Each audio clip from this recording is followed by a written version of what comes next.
My son's wife called me sobbing at 11 at night. "Dad, there is a woman in my kitchen, and she says she lives here now." My son had brazenly moved his mistress into the $720,000 house I bought them as a wedding gift. He told his wife to accept a modern arrangement. What he forgot was a fatal detail. My name was still the only one on the deed. I drove over at 6 in the morning with one manila folder and 2 Anchorage sheriffs.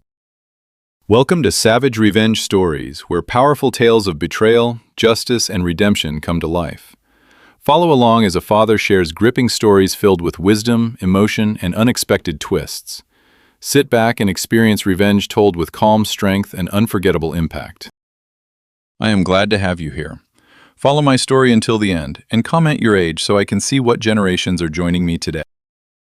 The Alaskan wind chill was -12 degrees when the heavy metallic clack of a new deadbolt echoed across the frozen driveway.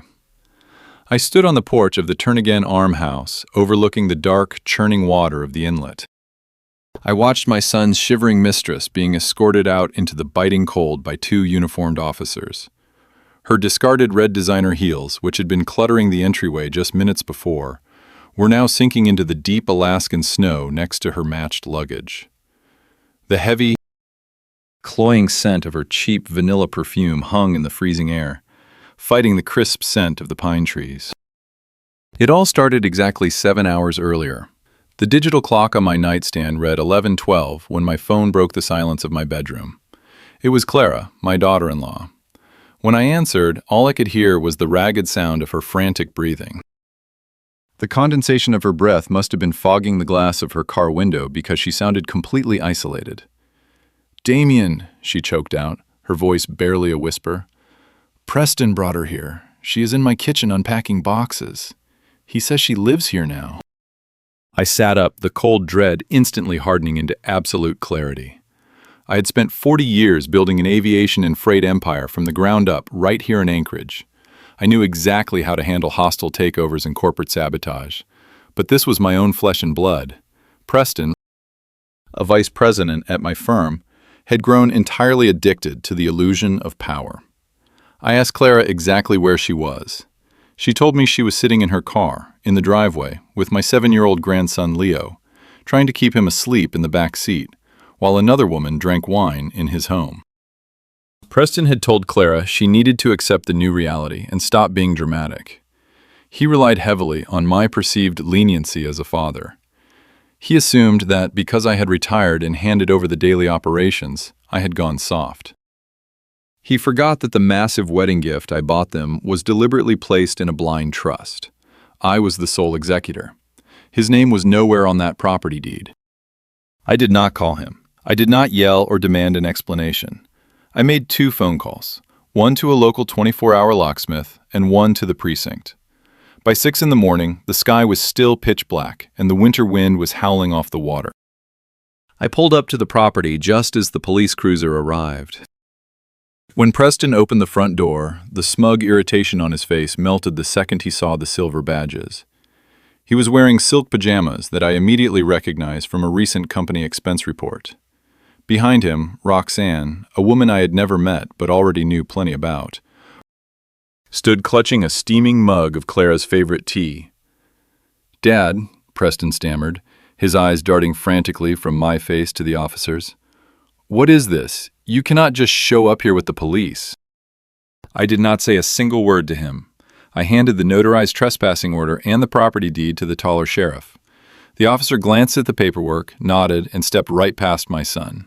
"Ma'am," the officer said, his voice flat and authoritative, "you have 5 minutes to gather your personal items and vacate these premises. You are trespassing on private property." Roxanne dropped the mug. It shattered against the custom hardwood floor, sending hot tea splashing across Preston's bare ankles. She looked at Preston, her manipulative mask slipping into genuine panic. "Do something, Preston. Tell them it is your house. Make them leave."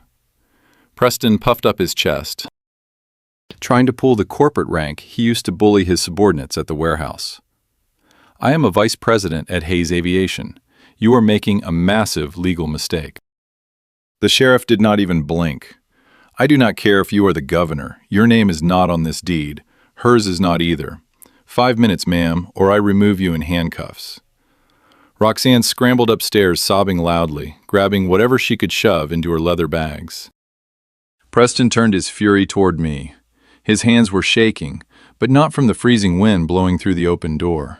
"You are going to regret this. You are humiliating me in front of my own neighbors." I looked at him, really looked at the man he had become. The boy I raised was gone, replaced by a hollow shell wrapped in expensive fabric. "You humiliated yourself, Preston. You put your wife and child in the freezing cold in the middle of the night so you could play house. The only mistake I made was letting you believe you owned anything here." Clara walked up the driveway then, holding Leo's hand tightly. The boy was bundled in his heavy winter coat, rubbing sleep from his eyes. Clara did not look at Preston. She did not shed a single tear. The pragmatic Alaskan resilience in her had finally snapped to the surface, replacing her grief with cold calculation. I handed Clara the shiny brass keys the locksmith had just finished cutting for the new deadbolt. Roxanne stumbled out the front door, shivering violently as the -12-degree wind hit her thin silk robe. The deputies escorted her down the long driveway to the edge of the property line. Preston stepped out onto the porch to follow her, turning back to shout another threat at me. Before he could utter a single word, I grabbed the heavy oak door and pulled it shut. The new deadbolt engaged with a loud, final clack. I locked my son out in the snow. I watched through the frost-covered window as Preston stood frozen on the porch, realizing his old keys were completely useless. Roxanne was screaming at him from the sidewalk, her designer heels ruined by the ice and salt. He finally turned and marched toward his luxury SUV, his breath pluming angrily in the frigid air. As his taillights disappeared down the dark street, my pocket vibrated. I pulled out my phone. It was an automated high-priority alert from the executor of my private holding company. Someone had just initiated a massive, unauthorized wire transfer from my primary operational accounts, accompanied by a hostile legal filing against my estate. My son was not just a cheater, he was a parasite, attempting to steal an empire, and the war had just begun. The Alaskan wind chill was -12 degrees when the heavy metallic clack of a new deadbolt echoed across the frozen driveway.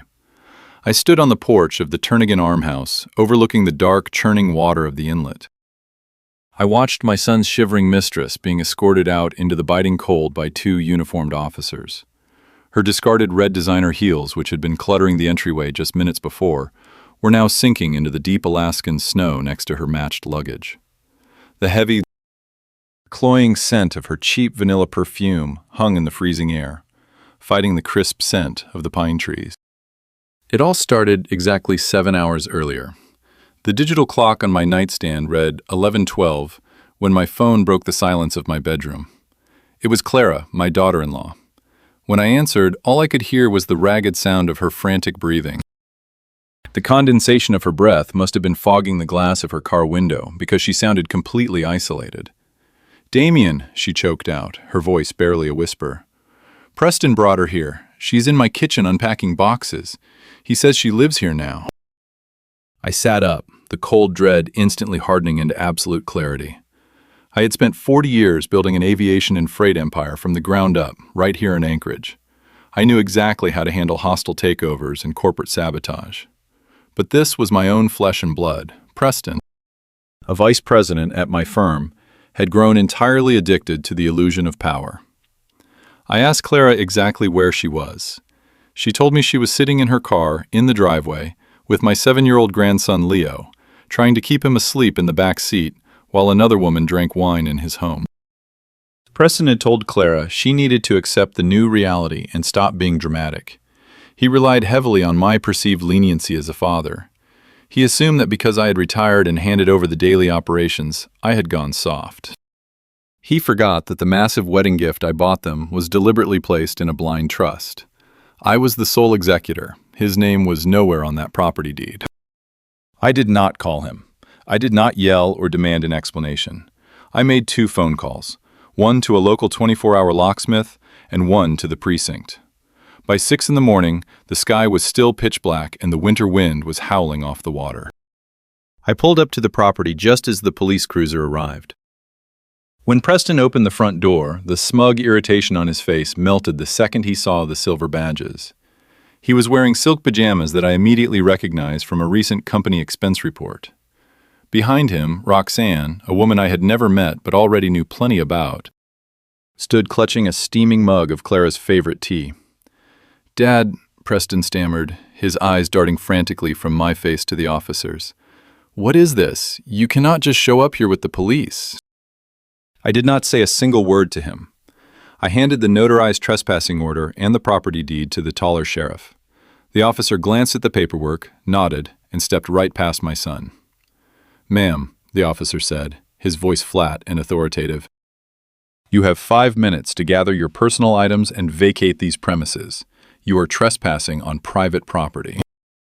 Roxanne dropped the mug. It shattered against the custom hardwood floor, sending hot tea splashing across Preston's bare ankles. She looked at Preston, her manipulative mask slipping into genuine panic. "Do something, Preston. Tell them it is your house. Make them leave." Preston puffed up his chest, trying to pull the corporate rank he used to bully his subordinates at the warehouse. "I am a vice president at Hayes Aviation. You are making a massive legal mistake." The sheriff did not even blink. "I do not care if you are the governor. Your name is not on this deed. Hers is not either. 5 minutes, ma'am, or I remove you in handcuffs." Roxanne scrambled upstairs sobbing loudly, grabbing whatever she could shove into her leather bags.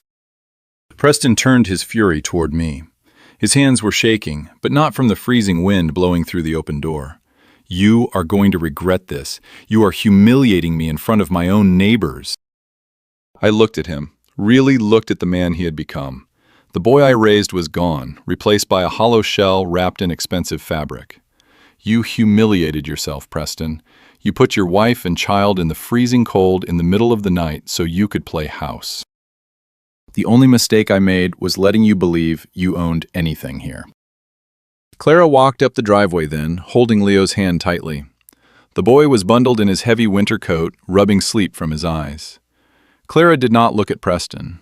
She did not shed a single tear.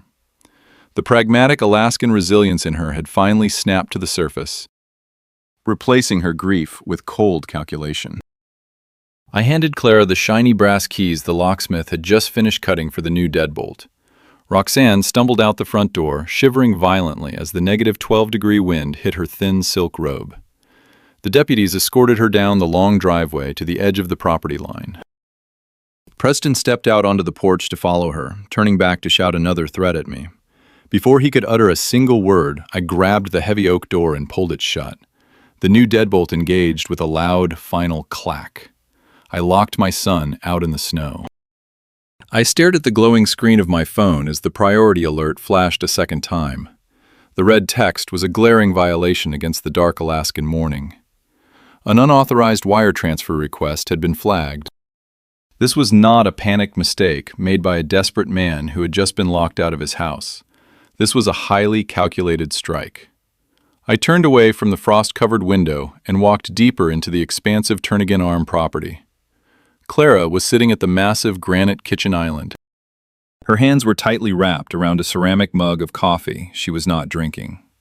My grandson Leo was safely asleep upstairs, completely exhausted from the midnight upheaval and the arrival of the police.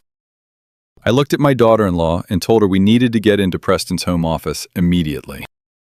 I led the way down the wide hallway, my footsteps muffled by the thick carpet. When I pushed open the heavy oak door to Preston's study, a wave of revulsion washed over me. It was not the sight of the room that turned my stomach, but the smell. The cloying, synthetic stench of Roxanne's cheap vanilla perfume was literally baked into the pores of the expensive Italian leather desk chair. It was a visceral, disgusting reminder of the betrayal that had occurred in this very room. She had been sitting there, making herself comfortable in the life my son was actively destroying, while Clara was putting Leo to bed just down the hall. I walked over to the windows and threw them open, letting the freezing wind blast into the room to clear the toxic air. We started tearing the room apart. We did not ransack the place wildly, but moved with the cold forensic precision of an audit. I built Hayes Aviation from a single, twin-engine cargo plane flying rough supplies into the frozen oil fields of Prudhoe Bay. I grew it into the largest freight network in the state by knowing exactly how to hunt for discrepancies in ledgers and manifests. I knew where men hid their mistakes. Preston, however, had always been given the easiest path. I paid for his private schools and handed him a guaranteed executive position at the firm. He never had to load a heavy crate in sub-zero temperatures or negotiate fuel prices to keep the lights on. I thought I was giving him a secure head start, but I realize now I only gave him a profound, dangerous sense of entitlement. Clara was entirely different. She grew up in a rugged commercial fishing family down in Homer. She understood the value of backbreaking work, and she instantly recognized the signs of a sinking ship. I watched the remaining shock and grief completely drain from her pale face, rapidly replaced by a hardened, icy focus. She dropped to her knees and pulled open the bottom drawer of Preston's heavy filing cabinet. She told me, without looking up, that Preston had been heavily restricting her access to their joint checking and savings accounts for the past 6 months. He had constantly claimed the aviation company was undergoing a massive restructuring of executive compensation, forcing them to temporarily tighten their belts. It was textbook financial gaslighting, designed to keep her blind to his massive hemorrhage of capital. Clara reached past the hanging files and felt along the back panel of the drawer. Her fingers caught the edge of a hidden manila envelope. She pulled out a thick stack of heavily redacted bank statements and a sleek black external hard drive hidden beneath old tax returns. I took the papers from her, my eyes rapidly scanning the columns of numbers. The printed ink told a horrifying, undeniable story. Preston was not merely funding a luxury lifestyle for a mistress. He was bleeding out financially. He had been playing the highly volatile tech options market, making incredibly arrogant bets and losing massively. To cover his brutal margin calls and keep his brokers at bay, he had been systematically siphoning operational funds from the aviation firm's secondary accounts. He was routing the stolen capital through a web of ghost vendors and falsified maintenance invoices. The sheer scale of the theft was staggering. The emotional weight of the discovery settled heavy in my chest, threatening to crush the breath out of me. This was the son I had taught to cast a fishing line on the Kenai River. This was the boy I had proudly introduced to my board of directors just 5 years ago. Now, I was standing in his meticulously decorated office, hunting him down like a common corporate parasite. There is a specific, hollow agony in realizing the child you raised has become a stranger who views you merely as an exploitable bank vault. Suddenly, my phone shattered the quiet, tense focus of the room. The caller ID displayed the name Elias Thorne. Elias was my lead corporate attorney, a man whose resting heart rate never elevated unless the sky was actually falling. I answered the call and put it on speakerphone, placing the device on the mahogany desk so Clara could hear every word. Elias did not waste a single second with pleasantries or asking how my morning was going. He launched straight into the crisis. Elias informed me that Preston had not just attempted a massive wire transfer to drain the holding company. My son had officially filed an emergency injunction with the independent executor of the family wealth trust. I stared at the phone, my mind racing through the legal possibilities. I asked Elias what possible grounds Preston could claim to justify an emergency injunction against his own father.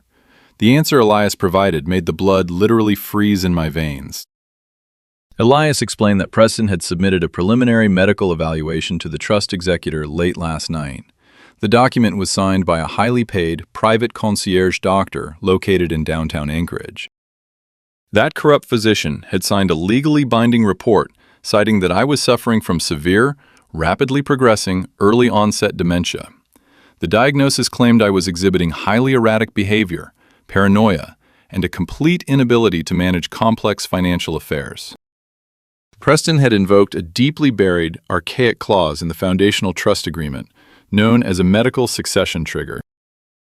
I listened in absolute stunned silence as Elias laid out the brutal reality of the situation. Because of that single forged signature from a bribed doctor, an automatic 72-hour administrative freeze had been placed on my primary voting shares within Hayes Aviation. The trust executor was legally obligated by fiduciary duty to suspend my executive authority until a formal, independent medical board could evaluate my cognitive function. I was temporarily paralyzed within the very empire I had built with my own two hands. Clara gasped, covering her mouth with her hand as she realized the magnitude of Preston's betrayal. He had planned this hostile takeover meticulously. He moved his mistress into the house, knowing it would provoke a massive reaction from me, providing the perfect cover story for his claims of my supposed erratic behavior. The eviction this morning would only serve as manufactured proof for his narrative. Elias warned me that the freeze meant I could not convene the board, I could not fire Preston, and I could not execute any major structural changes to the company hierarchy. Preston had effectively staged a bloodless corporate coup using the medical system as a weapon. He had 72 hours where my hands were legally tied behind my back. 72 hours where he retained his vice president credentials and access to the remaining corporate infrastructure. I thanked Elias and ended the call. The silence in the home office was deafening, save for the howling wind outside the open window. Preston had severely underestimated my intelligence, but I had equally underestimated his sheer, unadulterated malice. He was cornered, desperate to cover his embezzlement tracks before I could expose them to the authorities. With my voting power temporarily paralyzed, how will I stop Preston from completely draining the remaining corporate accounts and destroying my legacy before the 72 hours expire? The heavy silence of my private study was broken only by the rhythmic drumming of freezing rain against the reinforced glass. Elias had ended the call minutes ago, leaving the brutal reality of the 72-hour medical freeze hanging in the cold air. Preston thought he had paralyzed me. He believed that by weaponizing a corrupt concierge doctor to freeze my primary voting shares, he had staged a flawless corporate coup. He assumed I would spend the next 3 days scrambling for defense attorneys and fighting a bureaucratic nightmare while he drained the remaining liquidity from Hayes Aviation. I walked over to the mahogany credenza and poured a cup of black coffee from the thermal carafe. The bitter dark roast burned pleasantly down my throat, grounding my focus. My son had fundamentally misunderstood the architecture of the empire he was trying to steal. When I built my freight network back in the late 80s, the Alaskan economy was a volatile beast. I survived 2 massive recessions by engineering redundant financial safety valves into the very bedrock of my company. Preston only understood the top layer of the corporate structure, the primary trust and the voting shares. He was completely blind to the secondary operational accounts. While the executor was legally forced to suspend my board authority, my executive privileges over the daily financial infrastructure remained entirely untouched. I set my coffee mug down on the leather blotter and woke up my desktop computer. The soft blue light of the monitors illuminated the dark room, reflecting off the framed photographs of a younger, innocent Preston that I had not yet removed from the walls. I logged into the master administrative portal using an encrypted physical key. The digital landscape of my company unfurled across the dual screens. I could see every active user, every open ledger, and every pending transaction. Preston was currently logged into the network via his mobile virtual private network. I watched his digital footprint moving through the payroll directories, undoubtedly searching for unmonitored capital to wire offshore. I felt a fleeting, heavy ache in my chest. I remembered giving him his first junior executive access badge, the pride I felt hoping he would one day pilot this massive ship. I crushed that memory immediately. The man inside my servers was not my son. He was a hostile entity, a parasite actively trying to destroy the legacy I built for my grandson. I brought my hands to the mechanical keyboard. The keys clacked sharply as I initiated the purge protocol. I located his administrative profile and systematically revoked every single access right. First went his email servers, then the human resources portals. Finally, I severed his connection to the financial mainframes. The green light next to his name on my dashboard instantly blinked out, replaced by a glaring red error code. He was digitally blind. But I was not finished. A man accustomed to immense privilege becomes highly dangerous when cornered. And I needed to strip him of his most powerful weapon, his money. I opened the corporate banking interface. Preston possessed a titanium black credit card, a line of unlimited capital tied directly to the secondary operational funds. It was the card he used to charter private helicopters, purchase bespoke suits, and clearly fund the lavish lifestyle of a mistress he could not actually afford. I highlighted the account number and clicked the termination command. A prompt asked for the reason for the account suspension. I typed 2 words: fraudulent activity. I leaned back in my heavy leather chair, picked up my coffee, and opened the live fraud prevention dashboard. This screen displayed real-time transaction attempts across all suspended accounts. I did not have to wait long. 20 minutes after I locked him out of his own life, the first alert pinged across my screen. The geolocation tag indicated he was standing at the front desk of the Captain Cook Hotel, the most exclusive, expensive establishment in downtown Anchorage. I closed my eyes and could vividly picture the exact scene unfolding miles away. Preston would be leaning against the polished mahogany bar of the concierge desk, dripping wet from the winter storm, attempting to project the aura of a careless billionaire. Roxanne would be standing right beside him, shivering in her thin silk robe underneath a borrowed coat, expecting to be handed the keycards to a $1,200 a night penthouse suite. Preston would slide that heavy, metallic black card across the smooth wood with absolute supreme arrogance. Fully confident his medical injunction had rendered me powerless. The concierge would run the chip. The terminal would beep. The screen in my study flashed a bright red notification. Transaction declined. Insufficient authorization. I watched the dashboard as Preston clearly panicked. A second ping registered exactly 30 seconds later. He had demanded they run the card again, probably raising his voice, blaming a banking glitch or a magnetic strip error. He was a vice president. He would loudly proclaim to anyone listening in the elegant lobby. The second transaction failed just as brutally as the first. The reality of his situation was slamming into him with the force of a freight train. He was standing in a 5-star lobby with a mistress who expected extreme luxury, and he possessed absolutely zero liquidity. The alerts began to cascade across my monitor in rapid succession as his desperation escalated. 5 minutes later, an authorization attempt for $200 registered at the hotel valet stand declined. He could not even pay to have his luxury sport utility vehicle parked. 10 minutes after that, a $75 charge was attempted at an automated teller machine 3 blocks away from the hotel in the freezing rain. Declined. I methodically tracked his digital humiliation as he scrambled through the frozen downtown grid, trying every piece of plastic in his expensive designer wallet. I had frozen the joint checking accounts, the emergency savings, and the backup lines of credit. I had severed his financial oxygen supply completely. The heavy oak door to my study pushed open. Clara walked in, wrapping a thick wool shawl tightly around her shoulders. Her face was pale, but her eyes held a steady, cold resolve that reminded me of the frozen ocean outside. She walked around the desk and stood behind my chair, her eyes locking on to the cascading red failure notification scrolling down the right side of my monitor. I did not need to explain what she was looking at. She watched the timestamps and the merchant codes, mapping out her husband's frantic, humiliating descent into total poverty. My phone vibrated loudly against the glass top of the desk.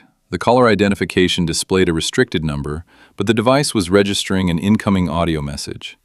Someone had bypassed the greeting and gone straight to voicemail. I pressed the speaker icon, letting the recording fill the quiet room. It was Roxanne. She was not calling me. She had clearly intended to call Preston, but had somehow dialed the emergency corporate directory in her frantic state. We could hear the loud, chaotic background noise of a busy downtown coffee shop, the hissing of an espresso machine, and the harsh howling of the wind whenever the door opened. Roxanne was practically screaming into the receiver, her voice completely stripped of the manipulative sweetness she had displayed in my kitchen hours earlier.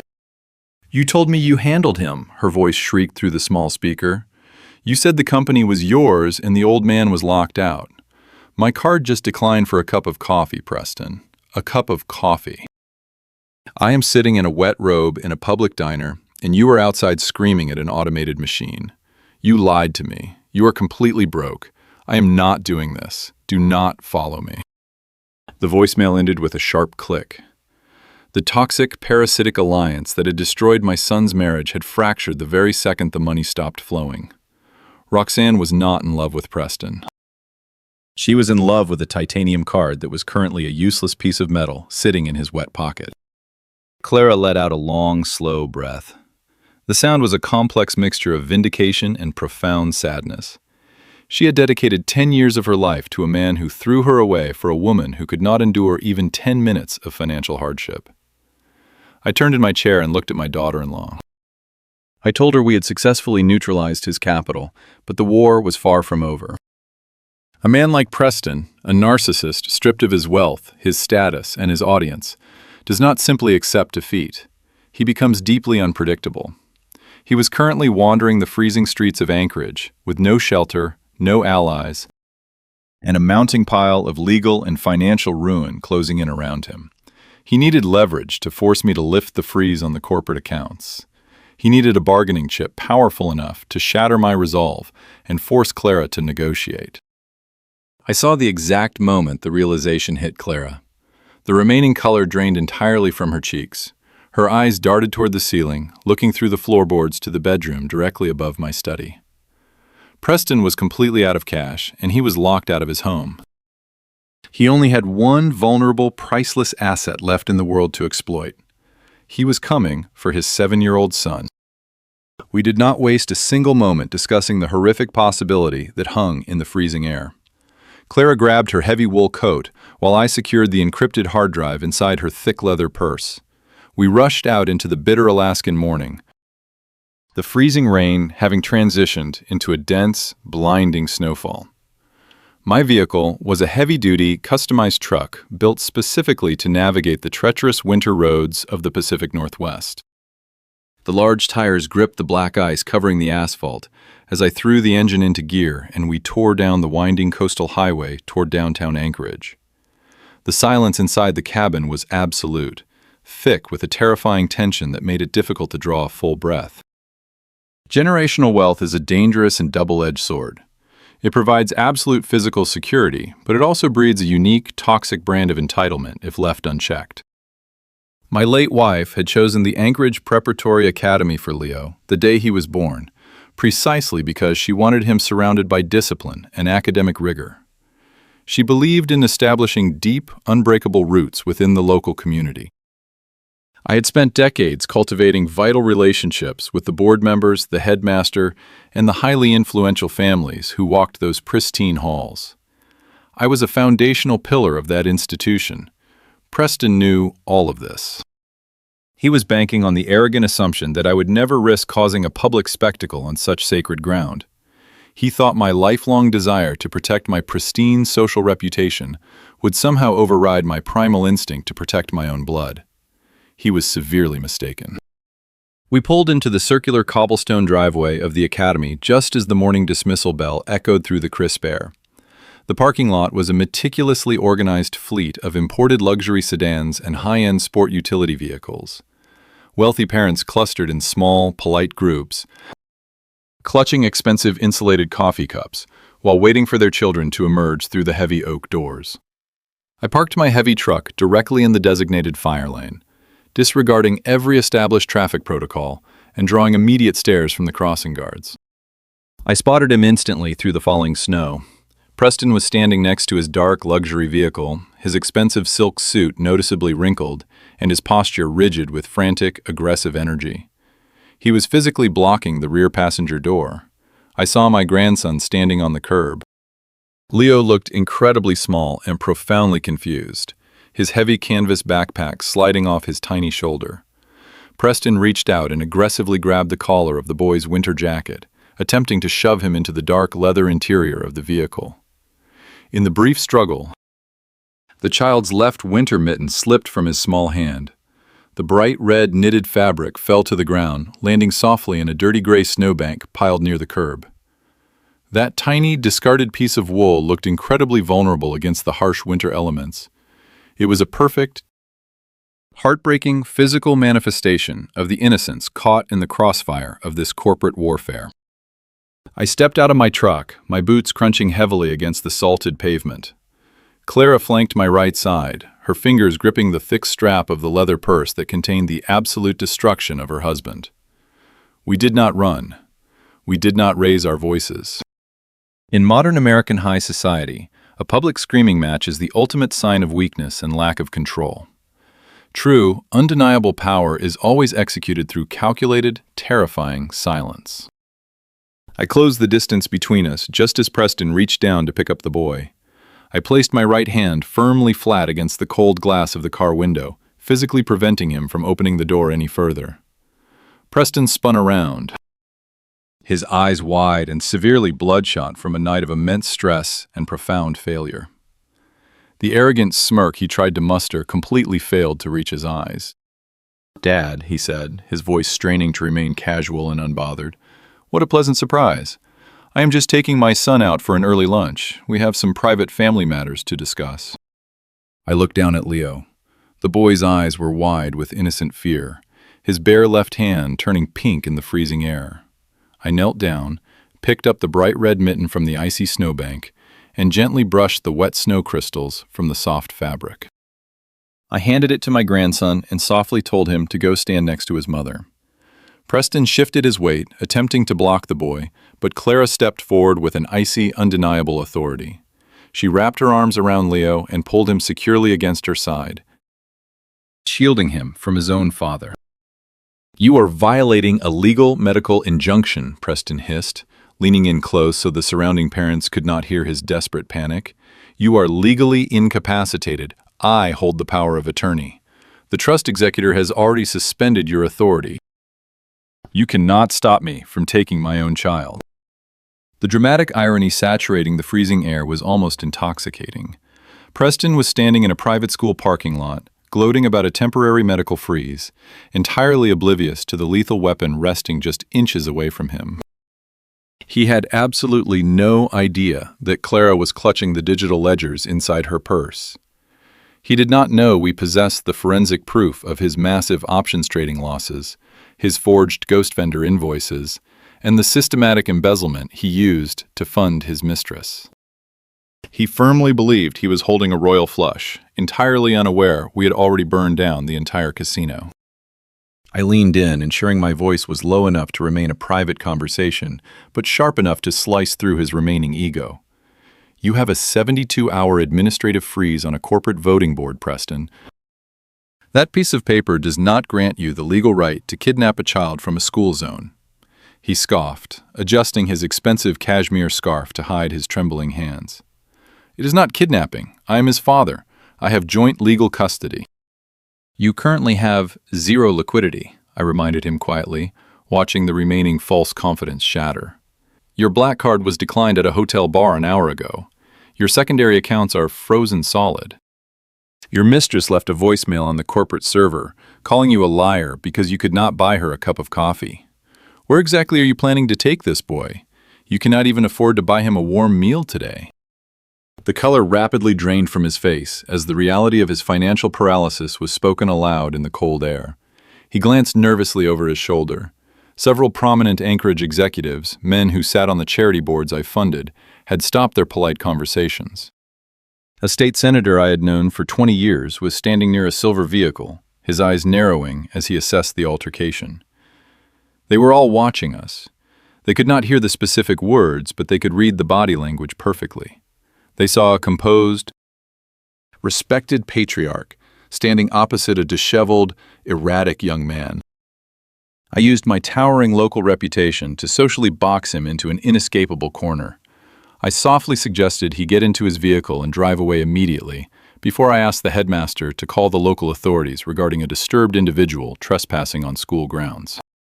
I reminded him that an active arrest record would severely complicate his upcoming custody battle. Preston looked at the wealthy parents, staring at him with thinly veiled disgust. His social currency, the only thing he truly valued more than actual money, was evaporating right in front of his eyes. He was being publicly branded as unstable and dangerous by the exact people he desperately wanted to impress. He swallowed hard, his jaw clenching in absolute fury. He knew he was utterly defeated in this arena. He took a step back toward the driver's side door, pointing a shaking finger directly at my chest. "You think you won because you locked me out of the house and shut off the credit cards?" he whispered, his voice dripping with pure venom. "You have no idea what I have set in motion." "Enjoy the weekend, old man. I am going to completely dismantle your entire legacy by the end of the week." He climbed into his luxury sport utility vehicle and slammed the door with tremendous force. The engine roared to life, kicking up a spray of dirty slush as he sped out of the cobblestone driveway, nearly clipping a concrete barrier in his blind rage. I watched the red taillights disappear into the heavy snowfall, feeling no sense of victory, only a deep, preparing dread for the next phase of this corporate war. I turned back to Clara and Leo. The immediate physical threat was gone, but the emotional toll was heavy on their faces. I gently placed my hand on Clara's shoulder, guiding her and my grandson toward the safety of my reinforced truck. We climbed into the warm cabin, the heavy doors sealing out the biting wind and the curious stares of the surrounding society. I put the vehicle in drive and slowly navigated away from the academy, my mind already calculating defensive strategies to counter whatever corporate sabotage Preston planned to execute before the medical freeze expired. The heated seats began to thaw the chill from our bones, and for a brief, fragile moment, the quiet hum of the engine felt like safety. Then, the sharp, artificial tone of a text message notification shattered the quiet sanctuary of the truck. Clara looked down at her mobile phone resting in her lap. I watched her face transition from exhausted relief to sheer, unadulterated terror in a fraction of a second. The blood vanished from her lips. Her hands began to tremble violently as she stared at the glowing screen. I asked her what was wrong, keeping my eyes fixed on the icy road ahead. She could not speak. She simply turned the screen of her phone toward me. It was a picture message sent from an unregistered burner number. The photograph was taken from the driver's seat of an unknown vehicle, looking out through a rain-streaked windshield. It was an image of the exact intersection we cross every single day on the route from the Turnagain Arm House to the private school. The caption below the photo contained no demands, no threats, and no names. It was just one chilling sentence. "I know exactly where he goes every morning." Preston was not the only enemy we were fighting. Roxanne, the woman we assumed had fled after the financial well ran dry, was still actively playing the game.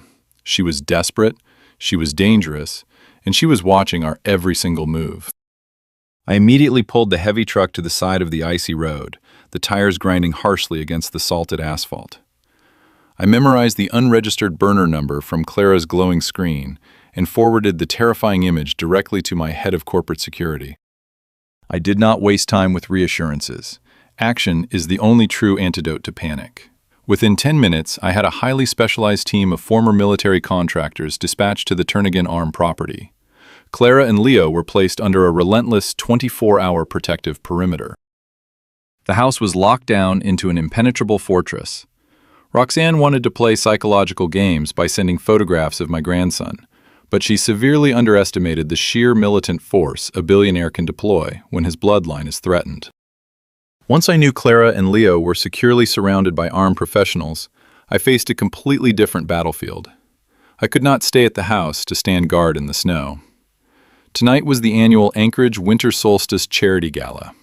It was the most exclusive, high-stakes philanthropic event of the year, raising millions of dollars for local maritime conservation. I was the keynote donor and a founding chairman. Missing this specific event would be absolute corporate suicide. Preston and his bribed physician had filed a fraudulent medical report citing my erratic behavior and rapidly declining mental state. If I vanished from high society tonight, hiding away in my home, the influential board of directors would inevitably interpret my absence as concrete confirmation of that false dementia diagnosis. I had to walk into a ballroom filled with financial sharks and smile flawlessly, projecting absolute invincibility while secretly fighting a brutal war on 3 different fronts. The grand ballroom of the Captain Cook Hotel was a sprawling sea of bespoke tuxedos and brilliant diamond necklaces. Heavy crystal chandeliers cast a warm, golden radiance over the polished mahogany dance floor, offering a stark contrast to the freezing, deadly Alaskan blizzard raging just outside the reinforced glass. Waiters in pristine white jackets circulated smoothly through the crowd, carrying silver trays loaded with imported caviar and vintage champagne. A live string quartet played a soft, classical melody that floated elegantly over the low hum of aristocratic conversations. I navigated the opulent room with practiced, effortless ease. I shook hands with wealthy oil executives, shared brief pleasantries with state judges, and maintained a posture of supreme, undeniable control. No one looking at my tailored Italian suit and relaxed demeanor could possibly guess that my primary voting shares were currently frozen by a medical injunction. No one knew my son had attempted to abduct my grandson from a private school parking lot mere hours ago. I was the master of compartmentalization, smiling warmly at a prominent senator while my mind continuously calculated defensive corporate strategies. I eventually stepped away from a lengthy conversation with the city mayor to grab a quiet moment of solitude. I stood near the massive floor-to-ceiling windows, looking out over the dark, churning harbor below. That is when I heard it, a sharp, aggressive, rhythmic tapping sound cut through the polite murmurs of the crowd. It was the highly distinct noise of long acrylic nails striking impatiently against the side of a delicate crystal champagne flute. I did not need to turn around immediately to know who was standing behind me. The heavy, sickening scent of cheap vanilla perfume had already invaded my personal space, completely overpowering the delicate aromas of roasted duck and expensive floral arrangements. I turned around slowly. Roxanne had somehow bypassed the strict security detail at the entrance of the hotel. She was wearing a completely inappropriate, deeply cut emerald dress that screamed of sheer desperation rather than high society elegance. Her makeup was applied far too heavily, clearly attempting to mask the dark, bruising circles of exhaustion and immense stress underneath her eyes. The polished, smug veneer she had attempted to display in my kitchen at dawn was completely gone. She looked exactly like a cornered, starving animal wearing stolen finery. She took a quick, nervous sip from her glass, leaving a thick, bright red lipstick stain on the crystal rim.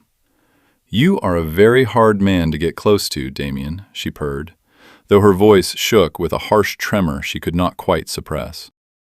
I did not respond to her greeting. I simply looked at her, letting the heavy, suffocating silence stretch painfully between us. In a room filled with refined manners and subtle negotiations, her crude, abrasive presence felt like a physical violation of the space. I slowly reached up and adjusted the platinum cufflink on my left wrist. With a subtle, practiced press of my index finger, I activated the discrete high-definition audio recording application on my smartwatch. The tiny device immediately synced directly to my encrypted private cloud server. I calmly asked her how much she paid the catering staff to sneak her through the service elevator. She smiled, a brittle and remarkably ugly expression. She admitted she slipped a $100 bill to a kitchen manager. It was undoubtedly a $100 bill she had stolen from Preston's leather wallet before I completely shut down his remaining lines of credit. "Preston is totally useless," she spat, dropping the affectionate girlfriend facade entirely. Her voice dripped with raw contempt. "He is a weak, pathetic little boy who promised me the world but could not even buy me a cup of coffee this morning. You broke him, Damian, but you did not break me. I am a much bigger problem for you than your idiot son." I maintained a terrifyingly calm demeanor. I took a slow, measured sip of my own drink and politely invited her to explain exactly why she thought she was a threat to my empire. She stepped closer, invading my personal space to ensure no one else could hear her. She lowered her voice to a harsh, venomous whisper. "I am carrying your grandchild, Damian. I am 2 months pregnant. Preston is the biological father." Imagine the catastrophic media scandal when the Anchorage press finds out the mighty Hayes dynasty is throwing a pregnant woman out into the freezing snow to protect their public image. She did not stop there. She reached into her small metallic clutch purse and pulled out a folded piece of heavy stock paper. She did not hand the document to me, but held it just close enough for me to clearly read the Hayes Aviation corporate logo printed at the top.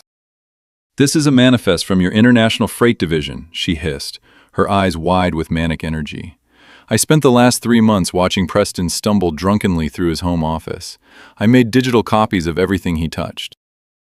I have doctored these specific shipping logs to make it look like you have been systematically funneling untaxed capital through offshore shell companies in the Cayman Islands. If I send this envelope to the federal authorities, your board of directors will crucify you. You will spend the rest of your life rotting in a federal penitentiary." She paused to let the sheer weight of her threats settle over me. "I want $2 million, she demanded, her acrylic nails tapping furiously against the crystal glass once again. "Wire $2 million into an untraceable offshore account by tomorrow morning, and I disappear forever. You never see me, you never hear about the baby, and the federal government never receives these doctored documents. If you refuse my offer, I will burn your entire empire to the ground and dance on the ashes."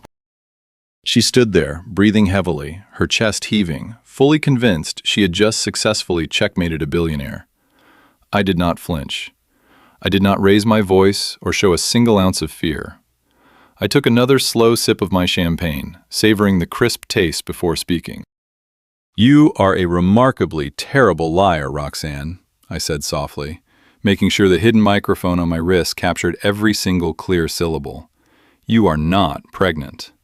Biological impossibilities aside, a woman attempting a high-stakes corporate extortion does not consume 3 glasses of vintage champagne while delivering her demands." Her eyes darted down to her half-empty glass. A sudden, violent flash of genuine panic washed over her heavily painted face.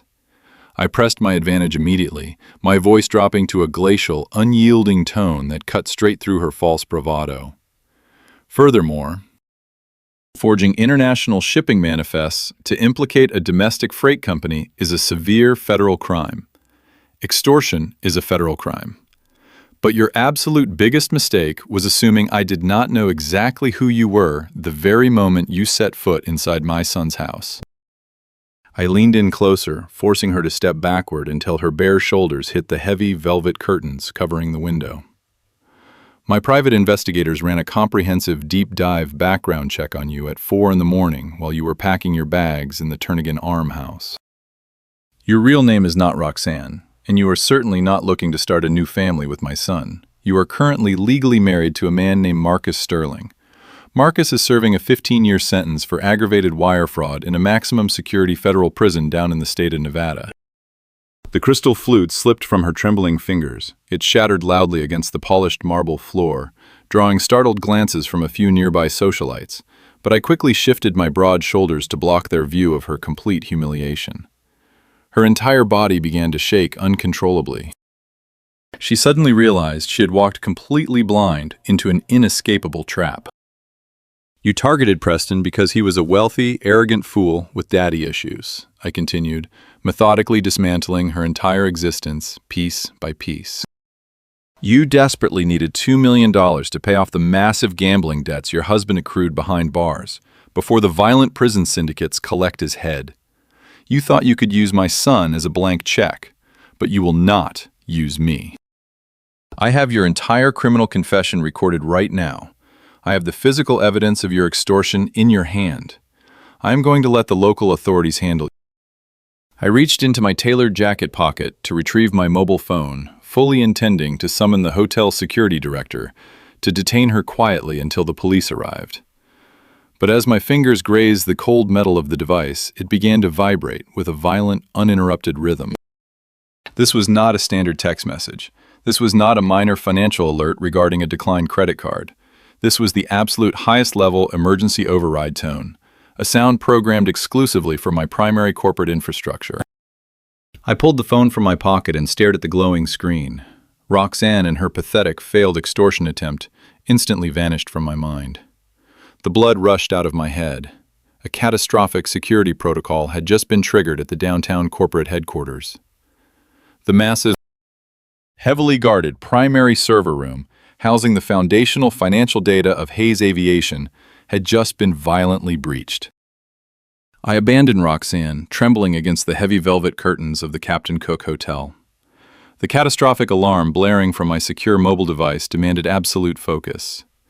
I strode through the opulent ballroom, ignoring the confused murmurs of the wealthy socialites and the clinking of crystal glasses. I grabbed my heavy wool overcoat from the cloakroom attendant without breaking my stride. The valet brought my customized truck to the curb, and I tore out into the punishing Alaskan blizzard. The aggressive tires gripped the salted asphalt as I navigated the treacherous coastal roads toward the downtown financial district.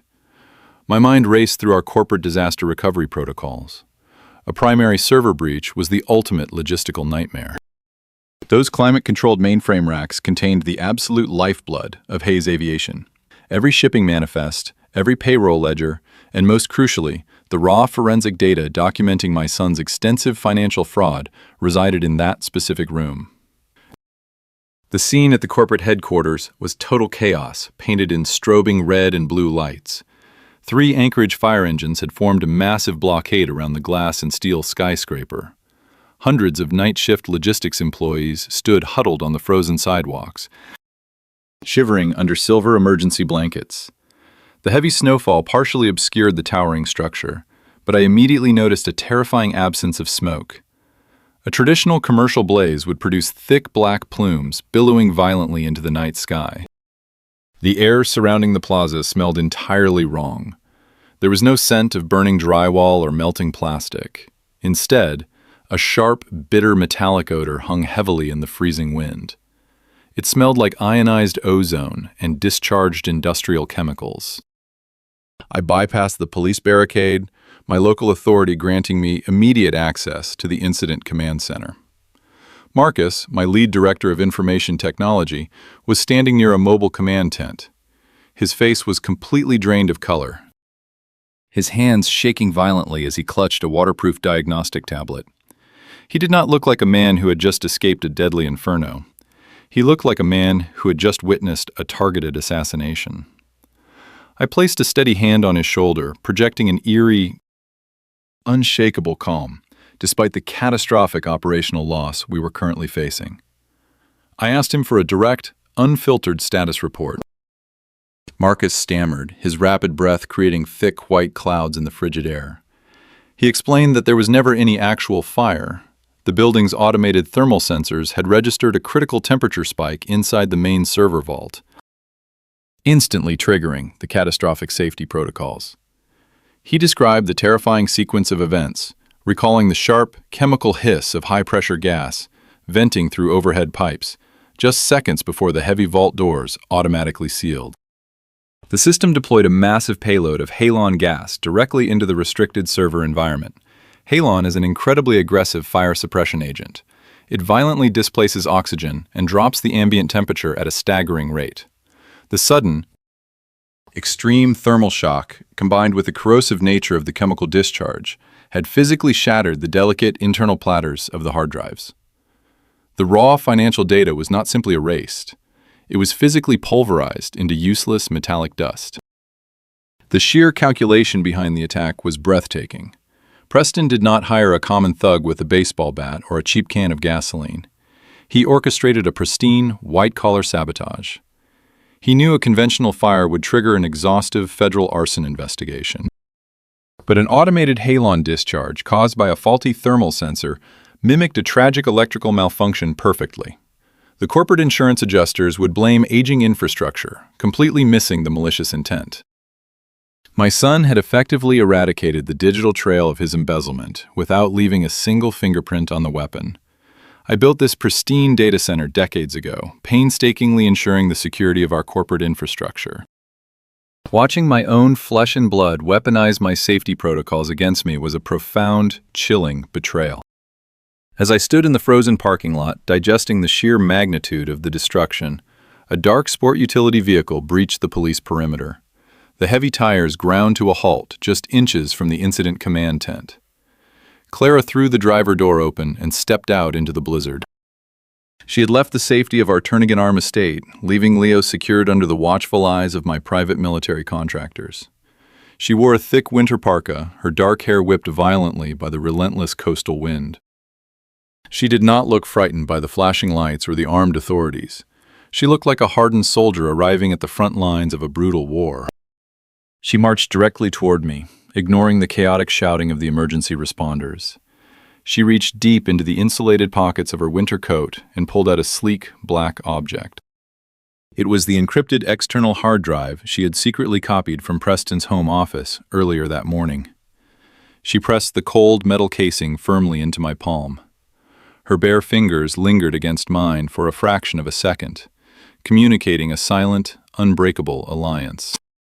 Preston thought he destroyed the only copy of his financial sins, she said, her voice remarkably steady and resolute over the deafening wail of the sirens. He forgot that I kept the receipts.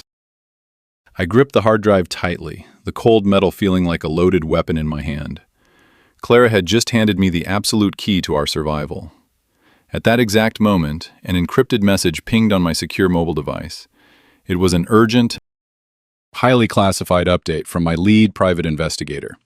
He had been digging relentlessly into the physical security logs of the downtown headquarters while the fire department cleared the building. He found the critical anomaly. 30 minutes before the halon system discharged, an unscheduled maintenance technician had swiped a contractor access card at the secondary loading dock. The investigator traced the digital footprint of the contractor's payment. The desperate local fixer had received a substantial deposit of untraceable cryptocurrency just hours ago.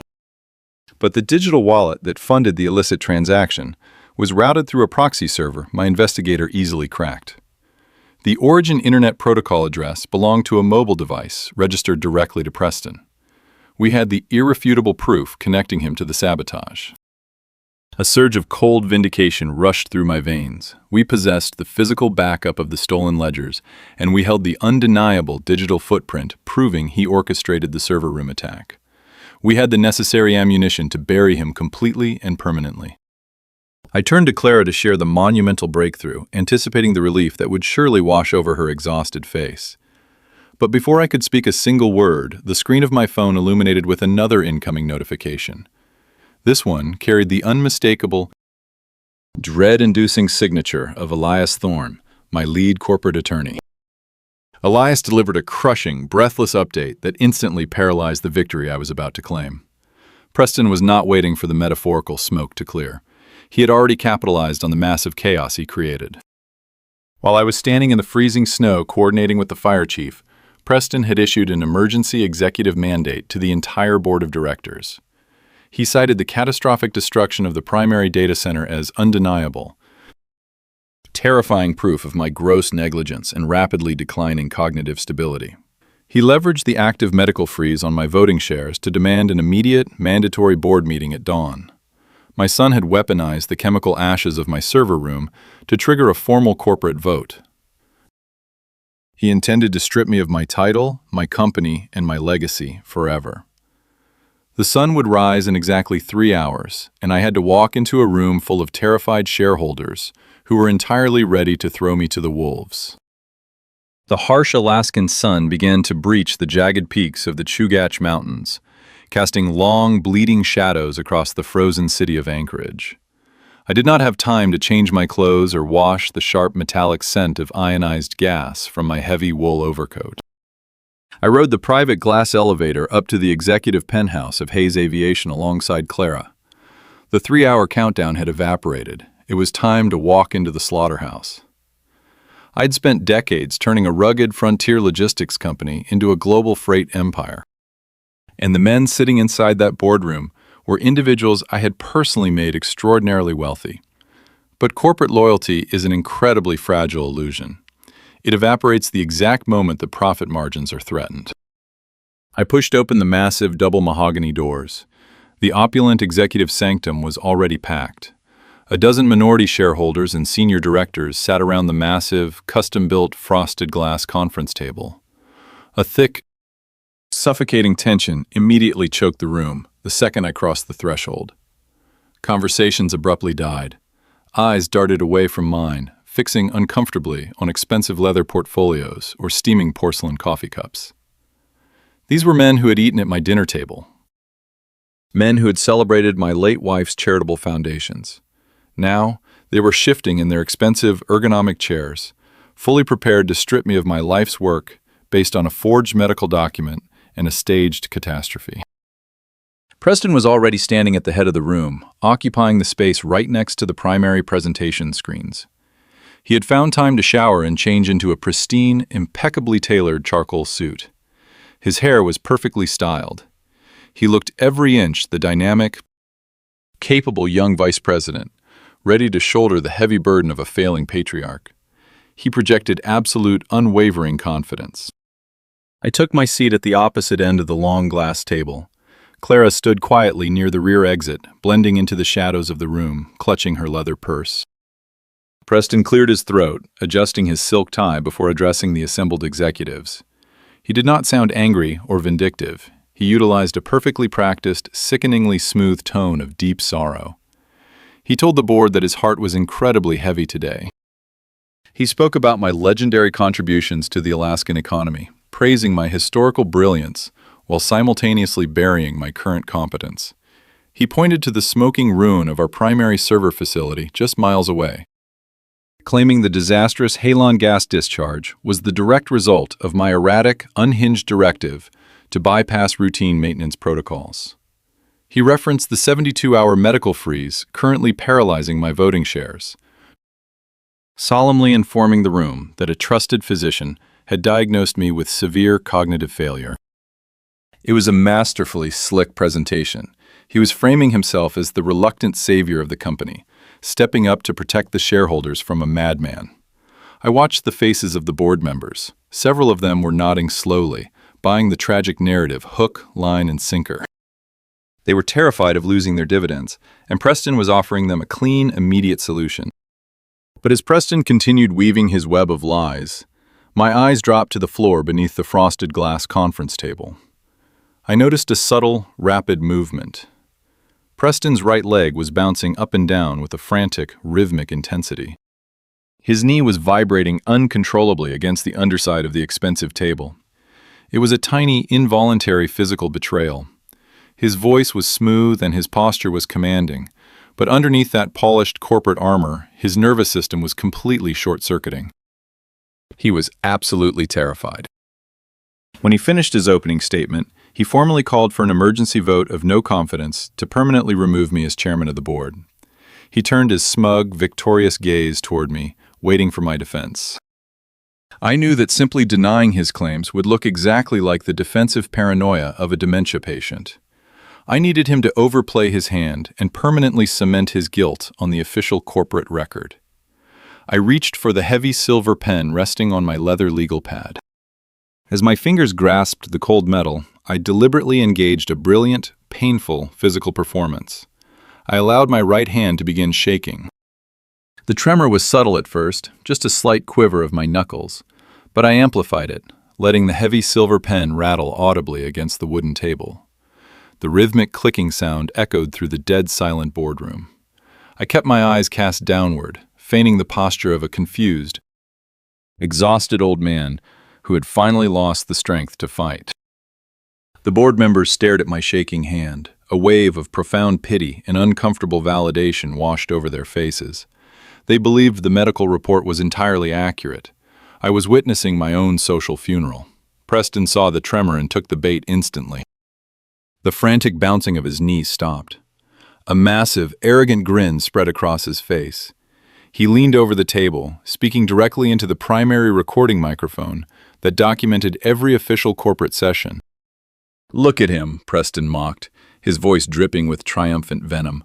"Look at the great Damian Hayes. You are completely broken, old man. You locked me out of my own house. You illegally froze my personal credit lines out of pure spite. And now your mind is rotting away in front of the entire executive committee. You have destroyed your own legacy. I am taking control of this company right now, and there is absolutely nothing you can do to stop me." He had just gloated on the official, legally binding corporate record. He had publicly admitted to the financial warfare, assuming his victory was already secured. He was completely complacent. I opened my hand.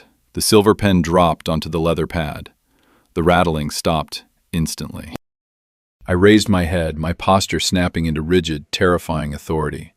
The facade of the broken old man vanished completely, replaced by the ruthless apex predator who built this empire from nothing. I looked directly into Preston's eyes, and I saw the exact moment his soul left his body. "You talk entirely too much, Preston," I said, my voice echoing like cracking glacial ice through the boardroom. I did not wait for his response. I simply raised my left hand and gave a sharp, decisive nod toward the rear of the room. Clara stepped out of the shadows. The executives turned in their chairs, startled by the sudden presence of my daughter-in-law. She walked straight to the primary control console situated near the presentation screens. She did not hesitate. She pulled the sleek black external hard drive from her purse and plugged it directly into the secure mainframe interface. The massive digital monitors mounted on the wall flickered to life. Preston's slick presentation slides were instantly overwritten by raw, unredacted financial data.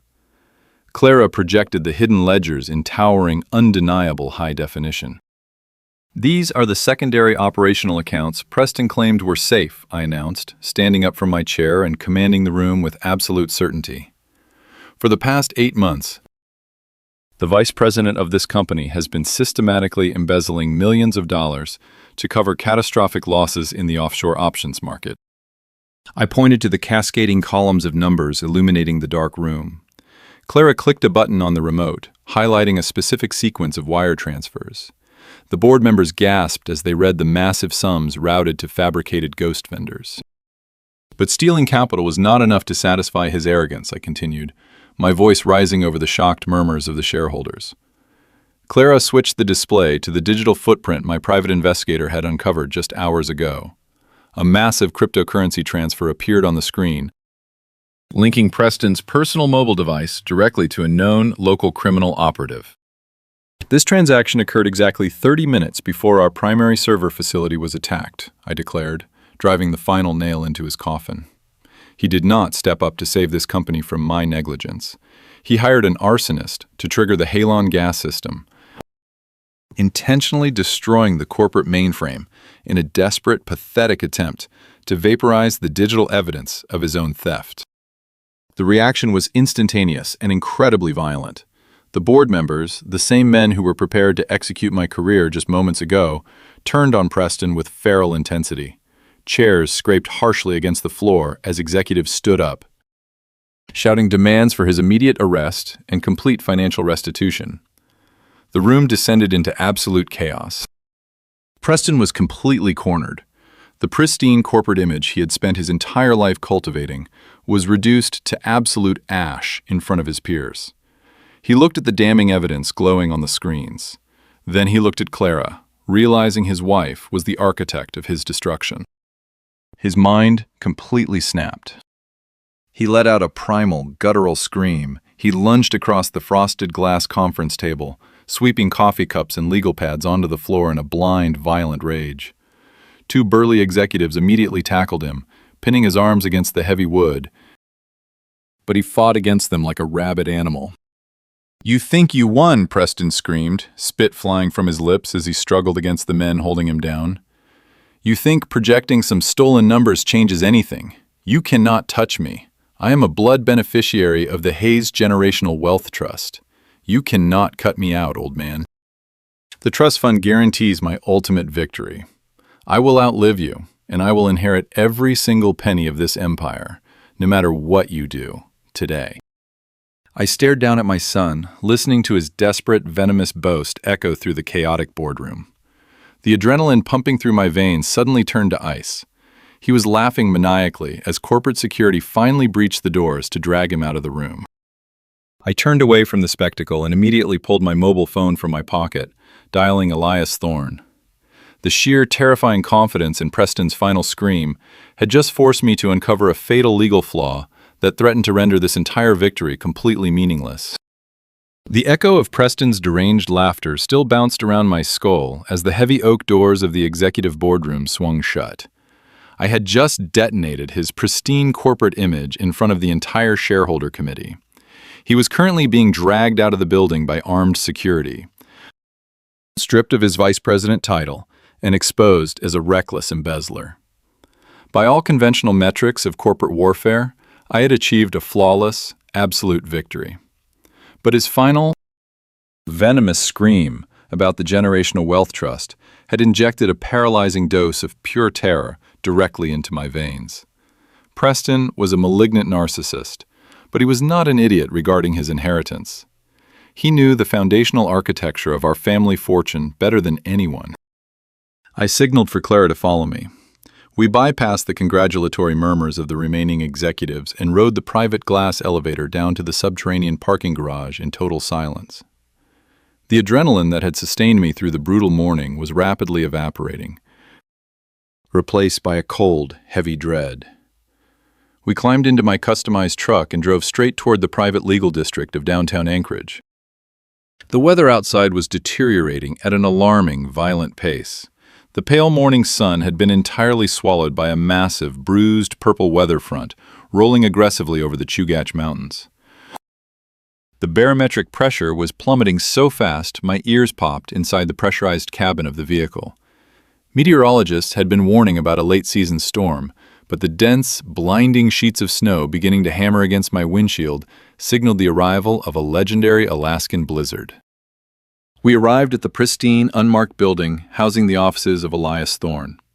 Elias was a man who dealt exclusively in ironclad contracts and inevitable legal outcomes. His private sanctuary smelled of aged leather, expensive scotch, and old paper. He was already waiting for us, standing behind his sprawling mahogany desk. Spread across the polished wood were the original yellowed pages of the Hayes Family Trust. I drafted those specific documents over 30 years ago. I was a much younger man then, deeply in love with my late wife, building a logistics empire we genuinely believed would shelter our descendants for centuries. We had designed the trust to be an impenetrable financial fortress. We wanted to guarantee that no sudden emotional feud, no temporary lapse in judgment, and no hostile corporate takeover could ever strip our bloodline of their birthright. Elias did not offer any polite greetings. He simply gestured for Clara and me to take the two leather chairs positioned opposite his desk. He picked up his vintage gold fountain pen. He pressed the sharp nib against a freshly printed legal amendment designed to sever Preston from the financial accounts. The heavy, dry scratch of the lawyer's fountain pen echoed sharply in the dead quiet room as he drew a stark, black line through my son's printed name. But then, Elias stopped abruptly. He laid the gold pen down on the blotter with a heavy sigh. The black ink smeared slightly across the thick parchment. He looked up, his expression grim and utterly defeated. He confirmed my absolute worst fear. Preston was entirely correct. Elias explained the fatal legal flaw hidden deep within the foundational charter.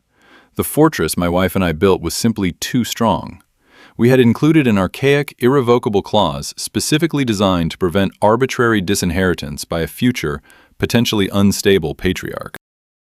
According to the strict letter of the law, a primary beneficiary could not be permanently removed from the generational trust unless they were officially convicted of a felony by a federal or state court. The realization hit me with the sheer, crushing force of a physical blow. If I simply fired Preston today, if I locked him out of the company network, froze his current credit lines, and banished him from the state of Alaska, it would not matter in the long run. The exact moment my heart stopped beating, the archaic trust protocol would automatically execute.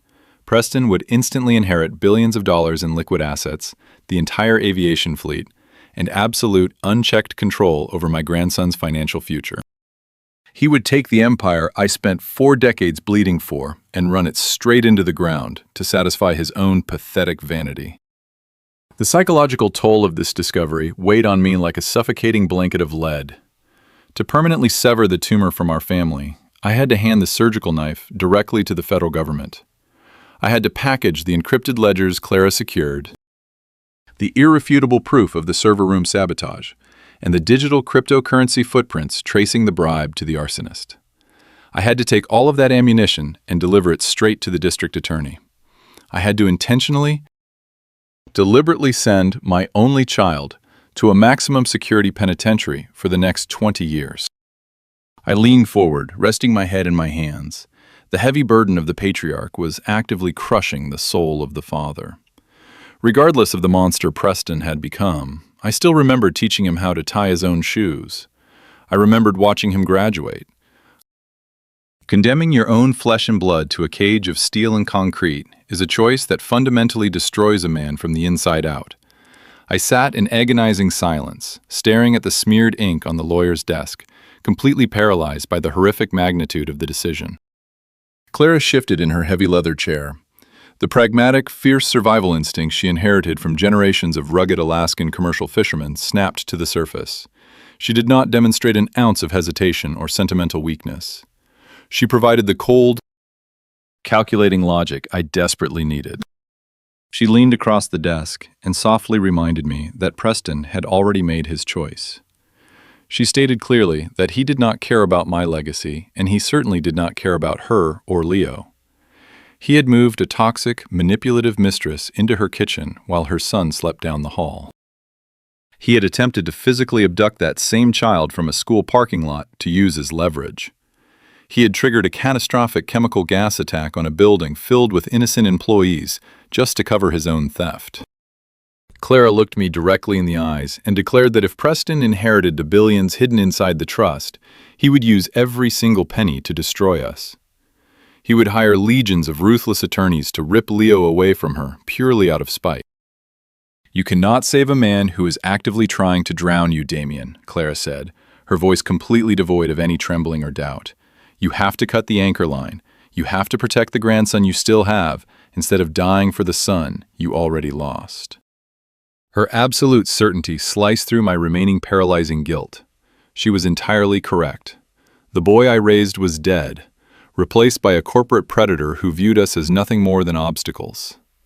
I lifted my head, my posture hardening back into the ruthless executive who built Hayes Aviation. I looked at Elias Thorne and gave him the final, irreversible command. I told my lawyer to draft the complete evidentiary package and schedule an immediate emergency meeting with the local federal prosecutors.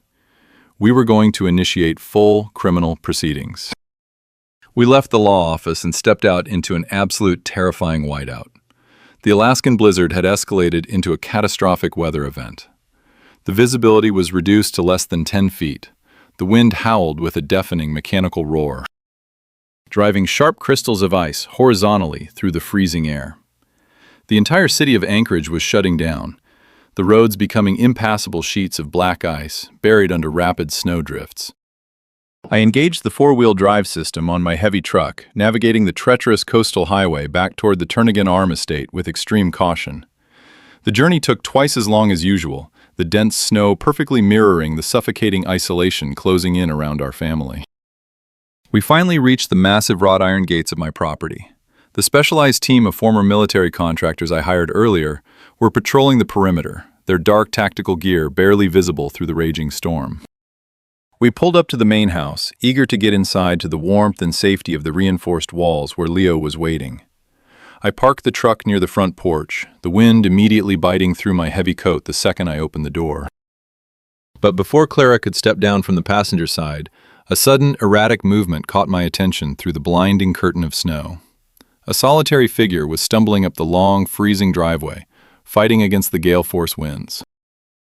The private security contractors immediately raised their high-powered flashlights, sweeping the intense beams through the blizzard to illuminate the intruder. It was Roxanne. She was no longer wearing the inappropriate, deeply cut emerald dress she had flaunted at the charity gala just hours ago. She was barefoot, her ruined feet wrapped in bloody, torn fabric. She was wearing a massive, oversized winter coat that looked entirely stolen. Shivering so violently her teeth were audibly chattering over the roaring wind. But the cold was not her most terrifying feature. Her face was severely battered. A dark, ugly purple bruise covered the entire left side of her jaw, and a steady stream of fresh blood was leaking from a deep laceration above her eyebrow, freezing instantly against her pale skin. She looked like a woman who had barely survived a brutal, horrific physical assault. She collapsed onto the icy pavement just feet away from the porch, her hands reaching out desperately toward my boots. The security contractors moved in to restrain her, but she let out a piercing, hysterical scream that cut through the roaring blizzard. She begged us to lock the doors and hide. She sobbed uncontrollably, her bloody hands gripping my coat, claiming that Preston had discovered her secret husband in the failed extortion attempt. She looked up at me with eyes completely hollowed out by pure, primal terror, weeping that my son had completely lost his mind, and he was currently walking through the storm, coming to slaughter us all. The private security contractors immediately hauled Roxanne through the massive front doors. Her shivering, battered frame collapsed onto the entryway rug. We slammed the heavy oak barricade shut, sealing the reinforced locks against the howling Category 3 blizzard. The sudden quiet inside the Turnagain Arm estate was jarring. That brief silence was instantly replaced by the ragged, desperate sobbing of the woman who had tried to destroy my family just hours earlier. Clara did not hesitate. She bypassed any feelings of vindictive triumph. My daughter-in-law moved with the swift, pragmatic efficiency of a seasoned medical professional. She guided the bleeding woman into the downstairs living room, wrapping her trembling shoulders in thick wool blankets. Clara fetched an emergency first aid kit from the kitchen pantry, her expression entirely devoid of pity, yet filled with a rigid moral obligation to preserve human life. The sheer intensity of the weather event was isolating us completely from the outside world. Anchorage Police Dispatch had already broadcasted a citywide emergency alert across all radio frequencies. All commercial and private flights were permanently grounded. Local law enforcement response times were entirely stalled due to the impassable towering snowdrifts blocking the coastal highways. We were effectively trapped inside a luxurious fortress, completely dependent on our own survival instincts. The atmospheric pressure inside the house felt suffocatingly heavy. Every large window presented a terrifying, impenetrable wall of opaque white snow. The glass panes rattled violently under the immense pressure of the gale-force winds. A rhythmic, haunting thud began to echo through the expansive living room. A loose patio shutter on the rear wooden deck was repeatedly banging against the cedar siding in the storm. That repetitive, dull strike sounded exactly like a giant metronome counting down to our inevitable confrontation. I walked through the dark corridors, physically checking every deadbolt and inspecting the reinforced locks. Securing the perimeter triggered a profound wave of vivid memories. My late wife and I had weathered massive winter storms in a tiny, uninsulated cabin during the early days of our marriage. She possessed a quiet, unbreakable fortitude. She could ration firewood and meager food supplies with a calm, reassuring smile, while the frozen world screamed outside our thin walls. Watching Clara gently clean the deep laceration above Roxanne's eyebrow, I saw that exact same unbreakable resilience staring back at me. Clara was not crumbling under the psychological weight of this nightmare. She was adapting, prioritizing the safety of her son sleeping upstairs and maintaining absolute order within the chaos. I walked over to the mahogany wet bar, poured a stiff glass of amber bourbon, and handed it to the trembling woman huddled on the leather sofa. Roxanne took a frantic, desperate gulp. The strong liquor brought a slight, temporary flush to her severely bruised cheeks. I demanded she explain exactly what happened after she fled the downtown charity gala. She took a shuddering breath, her bloodshot eyes darting nervously toward the locked patio doors. She explained that she had retreated to a cheap, anonymous motel in the industrial outskirts of the city. She was terrified of the local authorities and desperate to formulate an escape plan. But Preston found her. He had tracked the global positioning signal of the mobile device he had purchased for her months ago. Roxanne described a man who had completely detached from any semblance of reality.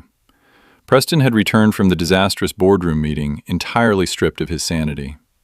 The sudden loss of his prestigious corporate title, the brutal public humiliation, and the shocking realization that his mistress was actually a married extortionist had combined to fracture his mind completely. He kicked in the flimsy wooden door of her motel room. The polished, arrogant vice president was completely gone, replaced by a violent, paranoid predator. He screamed wild accusations, utterly convinced she was actively conspiring with me to steal his rightful inheritance. He struck her repeatedly, his rage entirely unrestrained and fueled by total desperation.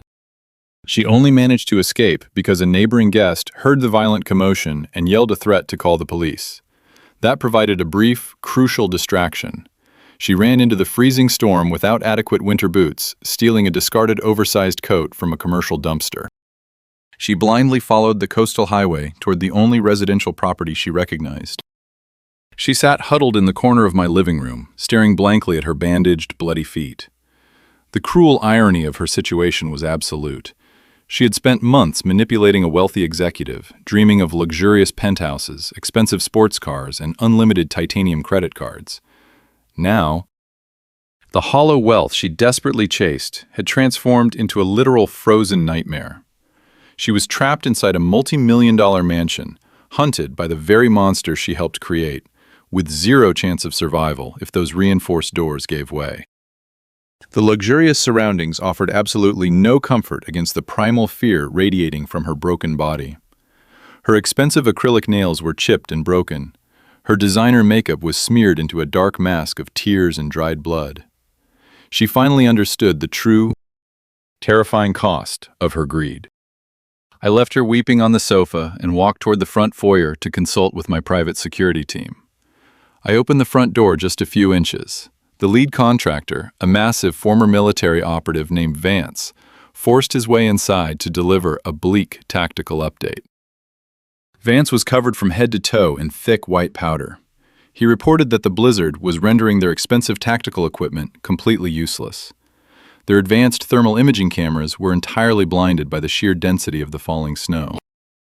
Their secure radio communications were suffering from severe static interference, making coordinated patrols impossible. The high-tech corporate shield I had purchased was failing against the raw, untamed brutality of Alaskan nature. Vance advised that his men would hold the perimeter, but they were effectively fighting blind. I thanked him and secured the heavy door once again. I retreated to my master's study, my boots making dull thuds on the hardwood floor. I approached a hidden wall safe, tucked behind a large oil painting.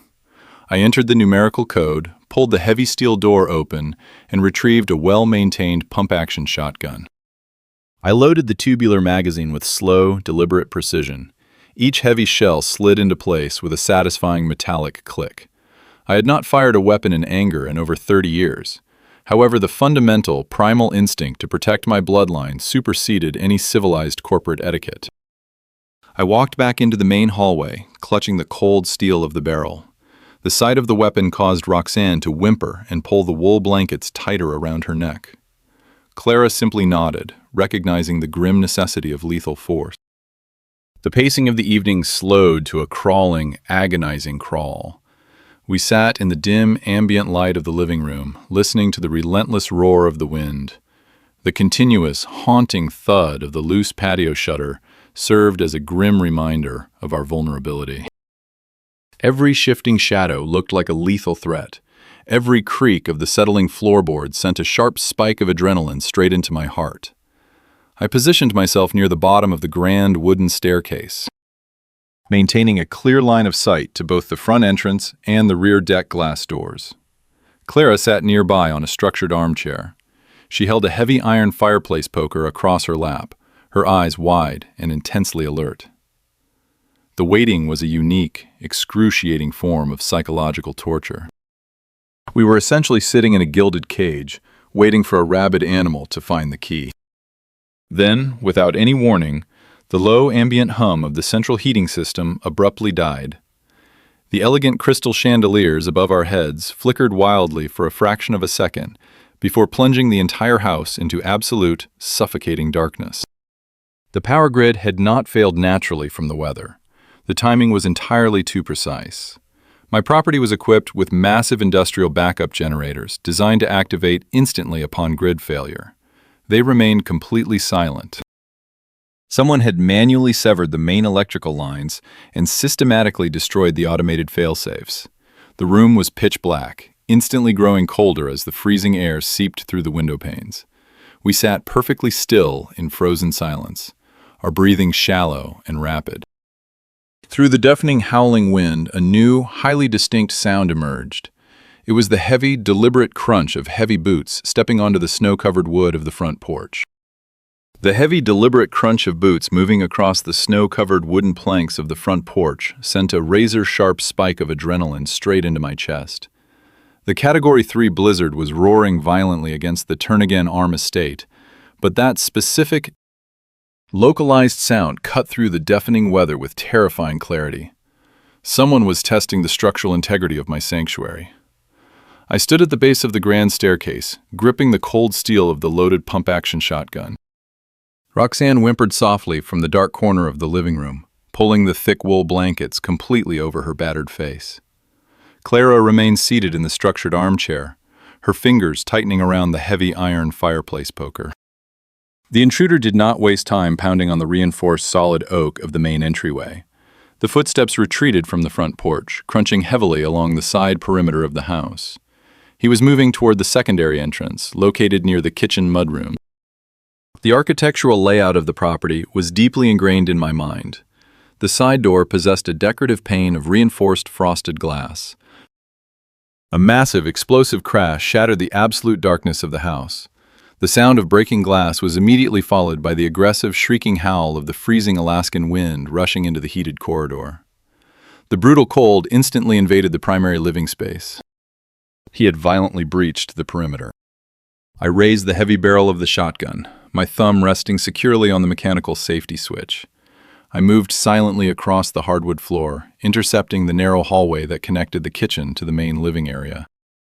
I possessed the legal right and the immediate tactical advantage to defend my property with absolute lethal force. But as a dark, shivering silhouette stepped through the shattered doorframe and crunched heavily over the broken glass, a profound realization washed over me. Pulling that trigger would permanently stain my grandson's childhood home with the blood of his own father. It would transform a massive corporate victory into a devastating, inescapable family tragedy. True, undeniable dominance does not require a ballistic execution. I lowered the barrel of the weapon. I carefully placed the shotgun onto the smooth surface of a hallway credenza, deliberately stepping away from the firearm. I reached into my thick winter coat pocket and retrieved a heavy, military-grade tactical flashlight. I thumbed the activation switch. A blinding, intensely focused beam of pure white light sliced through the pitch-black corridor. The brilliant circle of illumination hit the intruder squarely in the chest, tracking rapidly upward to catch his face. The tactical flashlight perfectly captured the wild, desperate look in Preston's eyes. The man standing before me was absolutely unrecognizable. He was no longer the slick, arrogant corporate vice president who had stood inside my kitchen just 24 hours ago, wearing expensive silk pajamas. He was completely stripped of his bespoke suits and his smug superiority. He looked exactly like a cornered, feral animal. His designer winter coat was torn and heavily stained with frozen mud.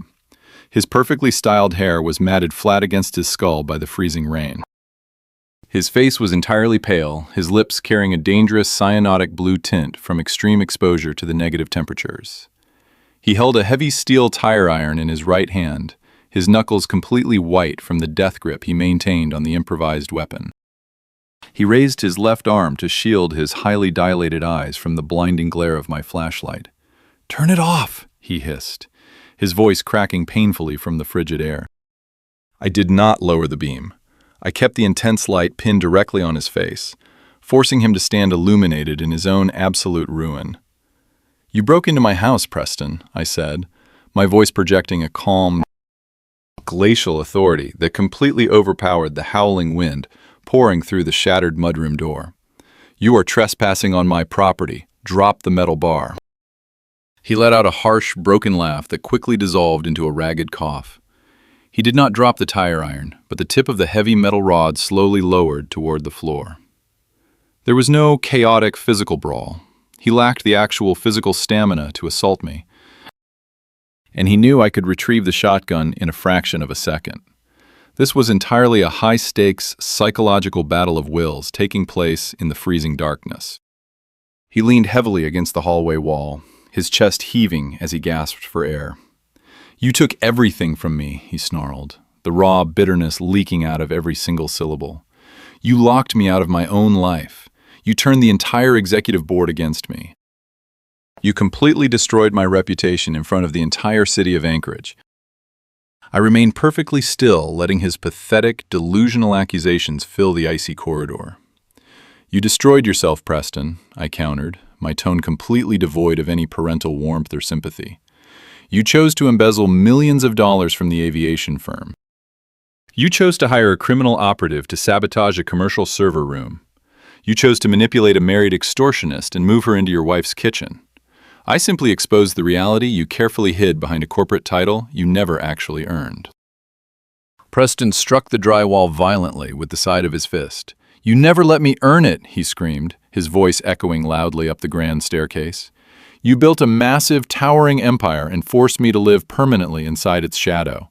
Every single promotion, every single bonus, every single handshake I ever received was simply because I carried your last name. I was never allowed to fail, which meant I was never allowed to actually succeed on my own merits. I was just a puppet managing your legacy. I took that money because I deserved a life outside of your suffocating control. I listened to his deeply pathetic attempt to reframe his sheer, unadulterated greed as some tragic form of noble rebellion. I grew up sharing a single freezing bedroom with two brothers in a rundown commercial fishing port, I explained, dismantling his intense entitlement with absolute precision. My father worked brutal, back-breaking shifts on a freezing trawler just to keep the heat running. I built my fortune by outworking and outsmarting every single competitor in this state.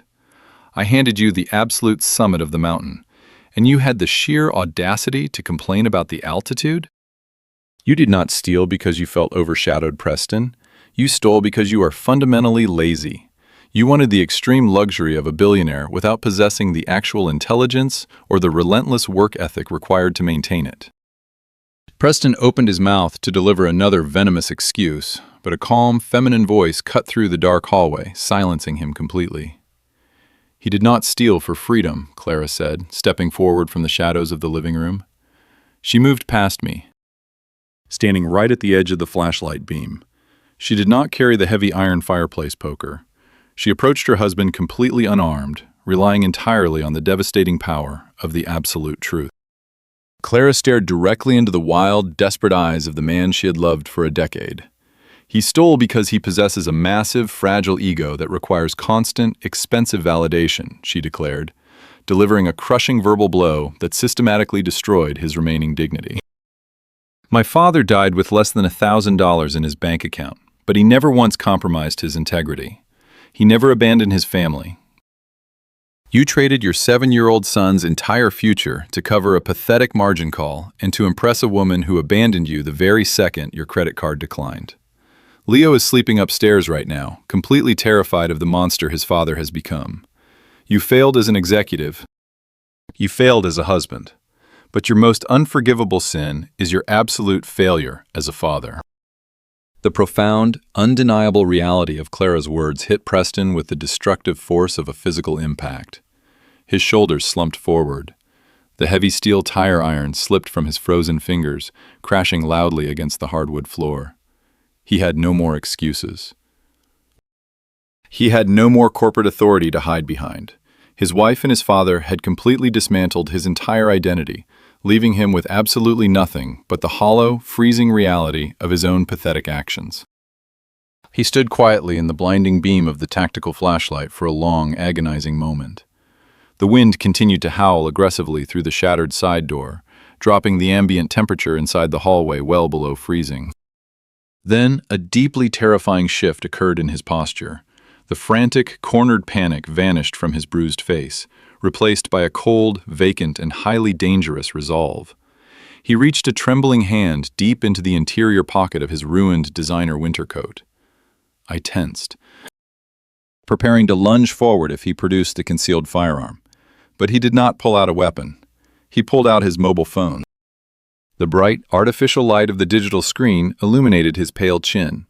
He held the device up, his freezing thumb hovering deliberately over the glowing display. He looked past Clara, locking his bloodshot eyes directly onto mine. "I might be a failure," Preston whispered, his voice completely hollow and devoid of any remaining humanity. "But I am an incredibly vindictive failure. You thought freezing my secondary accounts and shutting down my administrative access would blind me completely? You forgot that I spent the last 3 years managing the international freight division." He took a slow, rattling breath, adjusting his grip on the mobile device. "I have armed a highly sophisticated dead man switch on an external, untraceable proxy server," he revealed, delivering the ultimate catastrophic threat. "I spent the last month doctoring highly classified shipping manifests. I manipulated the digital records to show that Hayes Aviation has been actively smuggling unrecorded, illicit weapon shipments through our primary Canadian logistics hub. If I press this single button on my screen, automated encrypted emails will release those doctored files directly to the Federal Bureau of Investigation, the Department of Homeland Security, and every major news outlet in the Pacific Northwest. I am going down tonight, old man. But I am taking your entire pristine legacy straight into the dirt with me. The intense beam of the tactical flashlight caught the frantic, erratic trembling of Preston's thumb as it hovered a fraction of an inch above his mobile screen. The blue artificial glow illuminated his bruised and frozen face, casting deep, grotesque shadows against the damaged drywall of the hallway. He was holding the entire legacy of Hayes Aviation hostage with a single digital trigger. The freezing Alaskan wind continued to shriek through the shattered mudroom door, whipping tiny crystals of ice against our ankles. But the psychological atmosphere inside that corridor was suffocatingly hot with tension. "I want Elias Thorne on a secure line right this exact second," Preston demanded. His voice was a harsh, jagged rasp, but it carried the desperate, manic conviction of a man who believed he had finally secured the ultimate upper hand.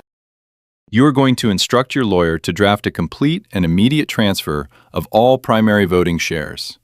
You are going to completely dissolve the medical freeze you claim I fabricated. Then, Clara is going to sign the deed to this property directly over to me." He took a ragged, freezing breath, taking a step forward so he was closer to the center of the light. "If you hesitate, if you try to negotiate, or if you attempt to physically disarm me, my thumb slips. The dead man switch activates.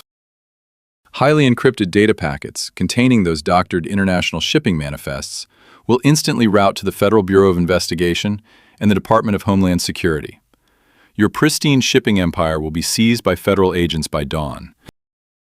You will spend the remainder of your natural life sitting in a concrete cell, and my son will grow up knowing his grandfather was a convicted international smuggler."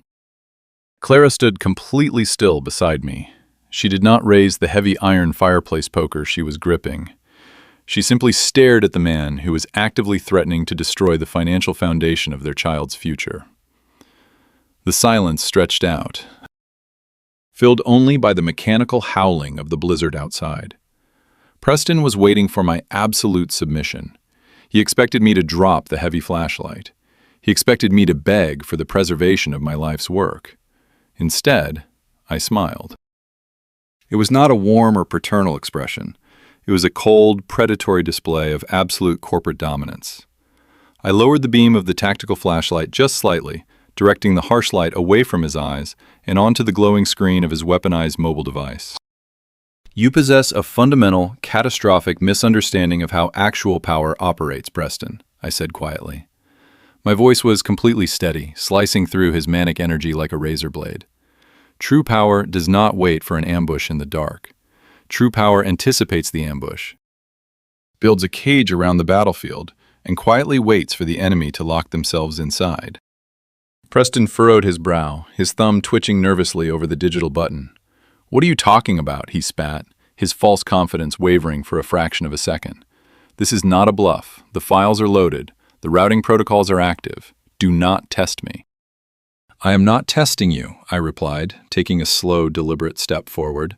"I am simply educating you on your own profound ignorance. You believed you were operating in the shadows for the past 6 months. You thought you could siphon operational capital and manipulate the offshore options market without triggering a single internal alarm. You assumed my retirement meant I had stopped monitoring the exact infrastructure I built from the ground up." I explained to him that my lead technology director, Marcus, had flagged highly suspicious, anomalous behavior originating from Preston's virtual private network connection weeks ago. I did not immediately confront my son or fire him. A premature confrontation would have allowed him to hide his tracks or destroy vital evidence. Instead, I ordered my technology department to execute a highly specialized, completely invisible quarantine protocol known as sandboxing. "You are not connected to the Hayes Aviation corporate network," I told him, watching the color rapidly drain from his frozen lips. "You have not been connected to the genuine internet for 4 entire days. We cloned your administrative profile and seamlessly migrated your unique media access control address into a completely isolated digital environment. You are currently standing inside a ghost server. It looks identical to the real network. It feels completely authentic. But it is a digital dead end. It possesses absolutely no outbound routing capabilities." Preston shook his head violently, refusing to accept the terrifying reality of his situation. "You are lying," he screamed, his voice breaking into a panicked shriek. "You are just trying to stall me. It is a bluff." "Then press the button," I challenged him, my voice dropping to a harsh, unyielding whisper. "Execute your master plan, Preston. Send the files to the federal authorities. Destroy my legacy." He stared at me, his eyes wide with absolute, primal terror. He looked down at the glowing screen of his mobile device. His thumb trembled violently. He squeezed his eyes shut and pressed the digital trigger. A high-pitched, sharp, digital ping instantly echoed through the quiet, freezing hallway. It was not the sound of a successful transmission. It was the harsh, undeniable audio notification of a critical system failure. A bright red error message illuminated his face in the darkness. "Connection refused. Server unreachable." Preston frantically tapped the screen again. The sharp ping repeated. He swiped his frozen fingers across the glass, trying to force the application to reconnect, trying to find a cellular signal, trying to reach any network that would validate his catastrophic threat. Ping, ping, ping. Every single sound was a brutal, undeniable confirmation of his complete and absolute defeat. The weapon he thought would secure his ultimate victory was nothing more than a useless piece of plastic and glass connected to absolutely nothing. The realization hit him with the devastating force of a physical avalanche. The remaining remnants of his inflated ego completely shattered. His shoulders collapsed inward. The aggressive, arrogant posture he had maintained for his entire adult life dissolved completely. He was standing in a freezing hallway, surrounded by broken glass, holding a powerless device with absolutely no leverage, no money, and no allies left in the world. While Preston stared blankly at his failed device, a subtle, desperate movement occurred in the darkness behind me. Roxanne had been huddling in the corner of the living room, completely paralyzed by the unfolding confrontation. She had watched the entire exchange. She witnessed the absolute, surgical dismantling of the man she had planned to exploit for millions of dollars.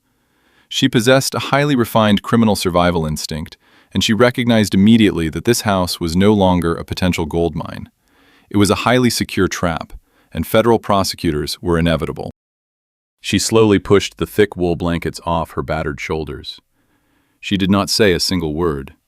She did not attempt to defend Preston or beg for mercy. She grabbed the stolen, oversized winter coat she had arrived in and crept silently toward the rear of the living room. I heard the soft, distinct sliding sound of the heavy glass patio door opening. The violent, howling wind of the Category 3 blizzard rushed into the room for a brief moment before the glass door was pulled firmly shut.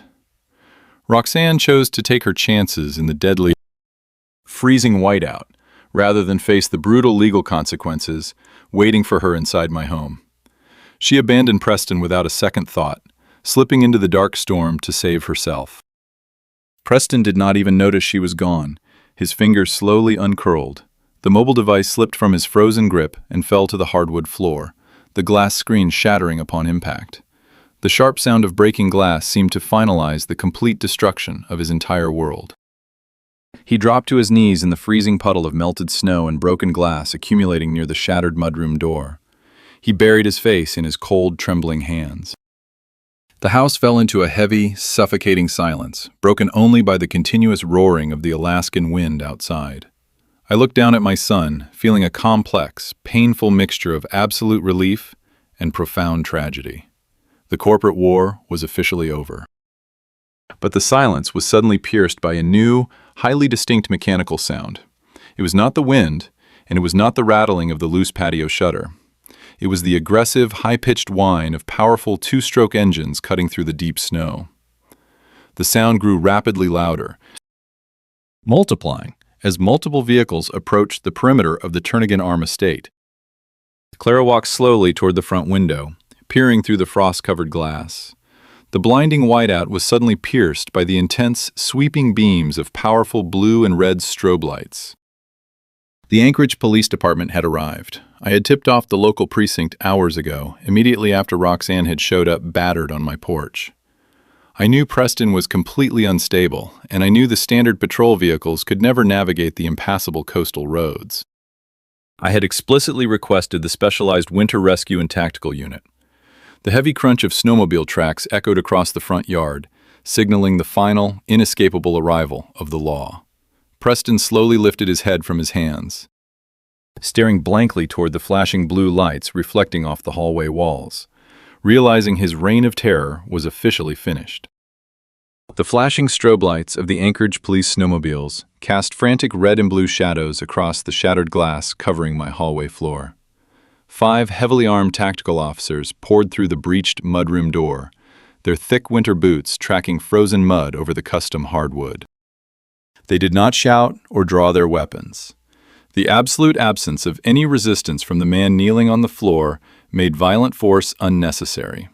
Preston remained exactly where he had dropped, his chin resting against his chest, completely paralyzed by the sheer magnitude of his own failure. The lead officer stepped forward, grabbing my son by the shoulder and hauling him to his feet. Preston did not fight back. He offered his wrists with the hollow, vacant compliance of a completely broken man. The officer secured the restraints. The harsh, metallic click of the steel handcuffs locking into place echoed sharply against the custom hardwood floor Preston once arrogantly claimed to own. That specific, precise sound finalized the physical conflict. I stood in the dim, ambient light of my freezing corridor and watched the tactical unit escort my only child out into the howling Category 3 blizzard. A profound, incredibly complex grief settled heavily into my chest. I had successfully protected my grandson, my daughter-in-law, and my sprawling corporate legacy. I had neutralized a catastrophic internal threat. Yet, watching the red taillights of the police transports disappear into the blinding whiteout offered absolutely no sense of victory. The sharp, acute physical danger had officially passed, rapidly replaced by the grinding, inescapable reality of the American justice system. The corporate war was over, but the legal slaughter was just beginning. Clara did not waste a single hour mourning the destruction of her marriage. She possessed the exact same ruthless pragmatism her grandfather utilized decades ago when he negotiated brutal labor contracts for the Alaskan commercial fishing fleets. The very next morning, while the city of Anchorage slowly began digging out from the massive snowfall, she formally initiated aggressive divorce proceedings. She retained the most feared family law attorney in the Pacific Northwest, filing emergency petitions for absolute sole custody of Leo. She moved with a cold, mechanical efficiency, completely eradicating Preston from her personal life with the exact same precision I used to eradicate him from my corporate network. I directed my focus back toward stabilizing the empire. I returned to the downtown executive boardroom mere hours after the arrest. The atmosphere inside the corporate headquarters had drastically shifted. The minority shareholders who had eagerly prepared to execute my career the previous day were now stumbling over themselves to demonstrate unwavering loyalty.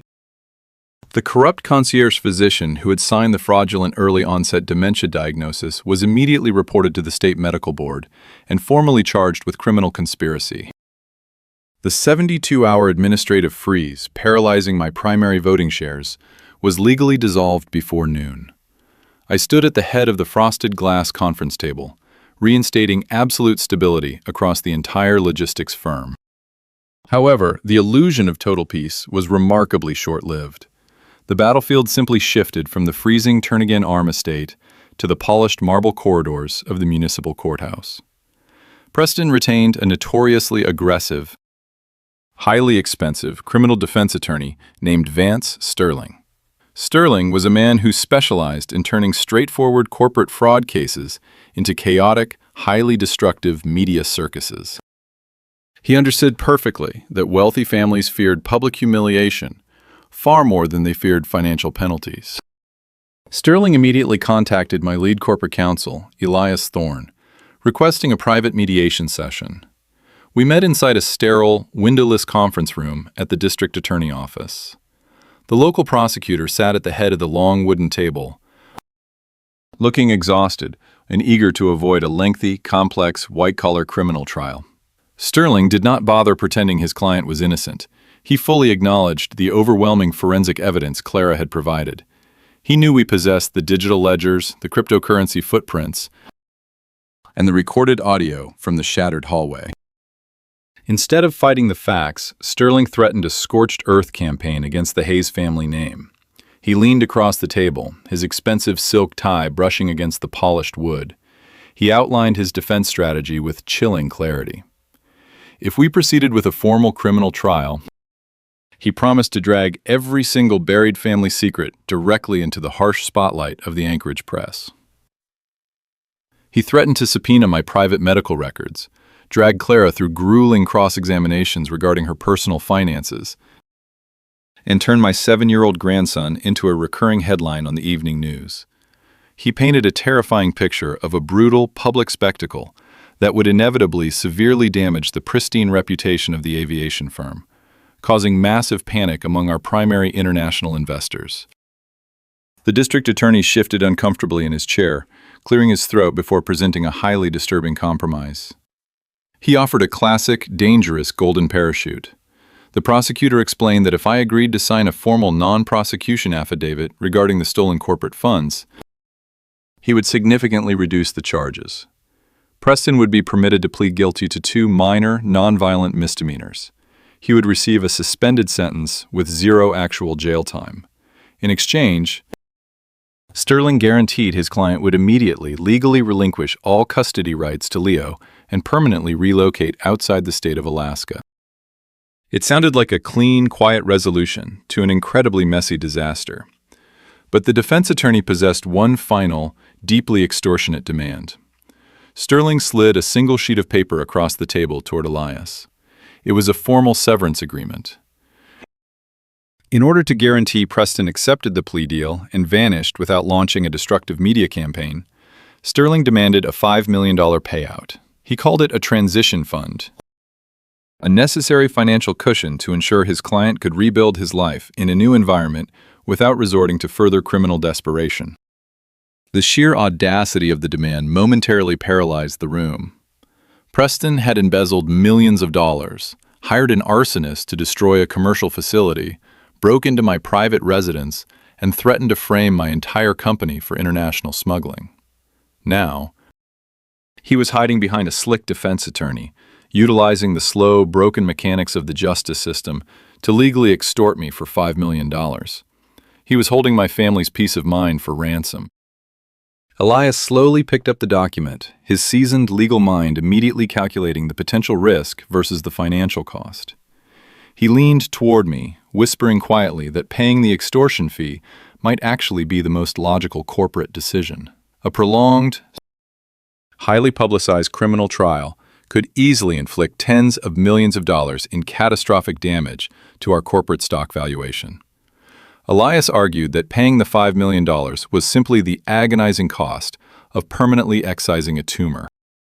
I looked at the piece of paper resting on the table. I thought about Clara, spending her evenings trying to reassure a terrified 7-year-old boy that the monsters were truly gone. I thought about the decades of grueling, back-breaking labor I invested into building an empire that commanded respect and projected absolute integrity. Paying that massive severance would essentially validate Preston's entire toxic philosophy. It would prove that arrogant, destructive behavior is ultimately rewarded with a golden parachute as long as the perpetrator possesses the right last name and a sufficiently aggressive attorney. I pushed the severance agreement back across the table. The paper slid smoothly over the polished wood, stopping directly in front of the defense attorney. I did not raise my voice. I spoke with a quiet, unyielding finality that instantly dropped the temperature in the sterile room. I told the attorney I would not pay a single solitary cent to a man who actively attempted to destroy his own child's future. I declared I was perfectly willing to weather whatever pathetic, fabricated media storm they decided to unleash. I built my fortune by navigating violent, unpredictable Alaskan storms, and I would certainly not be bullied by a desperate lawyer wearing an expensive suit. I instructed the district attorney to prepare for a full, unmitigated criminal trial. I intended to watch my son answer for every single crime he committed in a court of law. Sterling smirked, a deeply arrogant expression crossing his face. He calmly gathered his files, assuring me I would profoundly regret this stubborn display of pride when the journalist started camping outside my grandson's elementary school. He walked out of the conference room, entirely confident he held the ultimate leverage. I left the municipal courthouse feeling an intense, heavy pressure building behind my eyes. I had chosen the most difficult, painful path, refusing to negotiate with a terrorist who happened to share my bloodline. But as my private driver navigated the heavy armored luxury vehicle through the slush-covered streets of downtown Anchorage, my secured mobile phone began to vibrate. The caller identification displayed the encrypted number of my lead private investigator. The man had been working tirelessly since the night of the blizzard, digging deep into the digital shadows left behind by the fleeing Mistress. He had finally completed a comprehensive, exhaustive background analysis on the woman who abandoned Preston in the storm. I answered the call, expecting a routine update on her current location. Instead, the information my investigator delivered completely shattered the entire foundation of the defense attorney's extortion strategy. He uncovered Roxanne's true identity, and the stunning revelation completely flipped the narrative, handing me the exact weapon I needed to destroy Preston's legal leverage forever. The heavy, armored luxury vehicle rolled smoothly over the slush-covered streets of downtown Anchorage. I held my secured mobile phone tightly against my ear, listening to the gravelly, exhausted voice of my lead private investigator. The relentless snowfall had finally stopped, leaving the city buried under a blindingly bright, pristine white blanket of ice. But the information pouring through the encrypted cellular connection was incredibly dark. My investigator had not simply tracked the fleeing Mistress through the storm. He had physically breached the cheap industrial motel room where Roxanne had hidden before Preston violently attacked her. He had systematically dismantled the entire space, searching for any lingering digital or physical evidence she might have left behind in her frantic escape. Hidden deep inside the ripped nylon lining of a discarded cheap suitcase, he found a solitary document that completely shattered the entire foundation of the current legal battle. It was a crisp, heavy stock paper. When my investigator held it up to the harsh fluorescent light of the motel bathroom, he saw a distinct, embedded watermark. It was a highly restrictive non-disclosure agreement bearing the unmistakable, embossed logo of Meridian Logistics. Meridian was an aggressive, ruthless shipping conglomerate operating out of Seattle, and they were my absolute biggest corporate rival in the Pacific Northwest. The stunning revelation completely flipped the entire narrative. Roxanne was never just a desperate, manipulative woman clinging to a wealthy executive to pay off her incarcerated husband. She was a highly trained, deeply embedded corporate honey trap. Meridian Logistics had spent years trying to crack the proprietary cold weather routing algorithms that made Hayes Aviation the undisputed king of Alaskan freight. They failed to beat me in the boardroom, so they decided to exploit the weakest, most vulnerable link in my entire organization. They targeted my son. Meridian executives recognized that Preston was an arrogant, deeply insecure man who constantly craved unearned admiration. They located Roxanne, a woman drowning in the massive, violent syndicate debts accrued by her husband in a Nevada federal prison. The Seattle firm offered to pay off those lethal debts and provide her with a lucrative salary. In exchange, she simply had to accidentally bump into Preston at a high-end Anchorage cocktail lounge, stroke his massive ego, and gain unrestricted access to his home office. She executed the mission flawlessly. Preston brought her into his bed and bragged endlessly about his corporate access. While he slept off expensive wine in luxury hotel rooms, she plugged mirrored flash drives directly into his unsecured laptop. She systematically extracted our highly confidential client manifests, our expansion blueprints, and our autonomous drone routing schedules. The brilliant extortion attempt at the charity gala suddenly made perfect, terrifying sense. Meridian Logistics had officially cut her off the exact moment the corrupt concierge doctor initiated the medical freeze. The Seattle firm realized Preston had become entirely too unstable, and my counterstrikes were drawing too much heat. They abandoned her in Anchorage without a safety net. Her fabricated pregnancy and the doctor documents were desperate.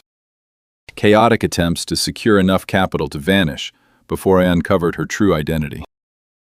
I instructed my driver to immediately change our destination. We were no longer heading back to the Turnagain Arm estate. We were driving straight to the Municipal County Detention Center. The Anchorage County Jail smelled sharply of industrial bleach, stale sweat, and absolute despair. The brutalist concrete architecture and heavy steel doors offered a stark, unforgiving contrast to the luxurious, climate-controlled penthouses Preston was accustomed to inhabiting. I surrendered my tailored wool overcoat and my mobile device to the armed deputies at the security checkpoint. I walked down a long, echoing corridor illuminated by harsh, buzzing fluorescent lights. I took a seat in a hard, uncomfortable metal chair inside a sterile visitation booth. A thick pane of smudged, heavily scratched bulletproof glass divided the small room.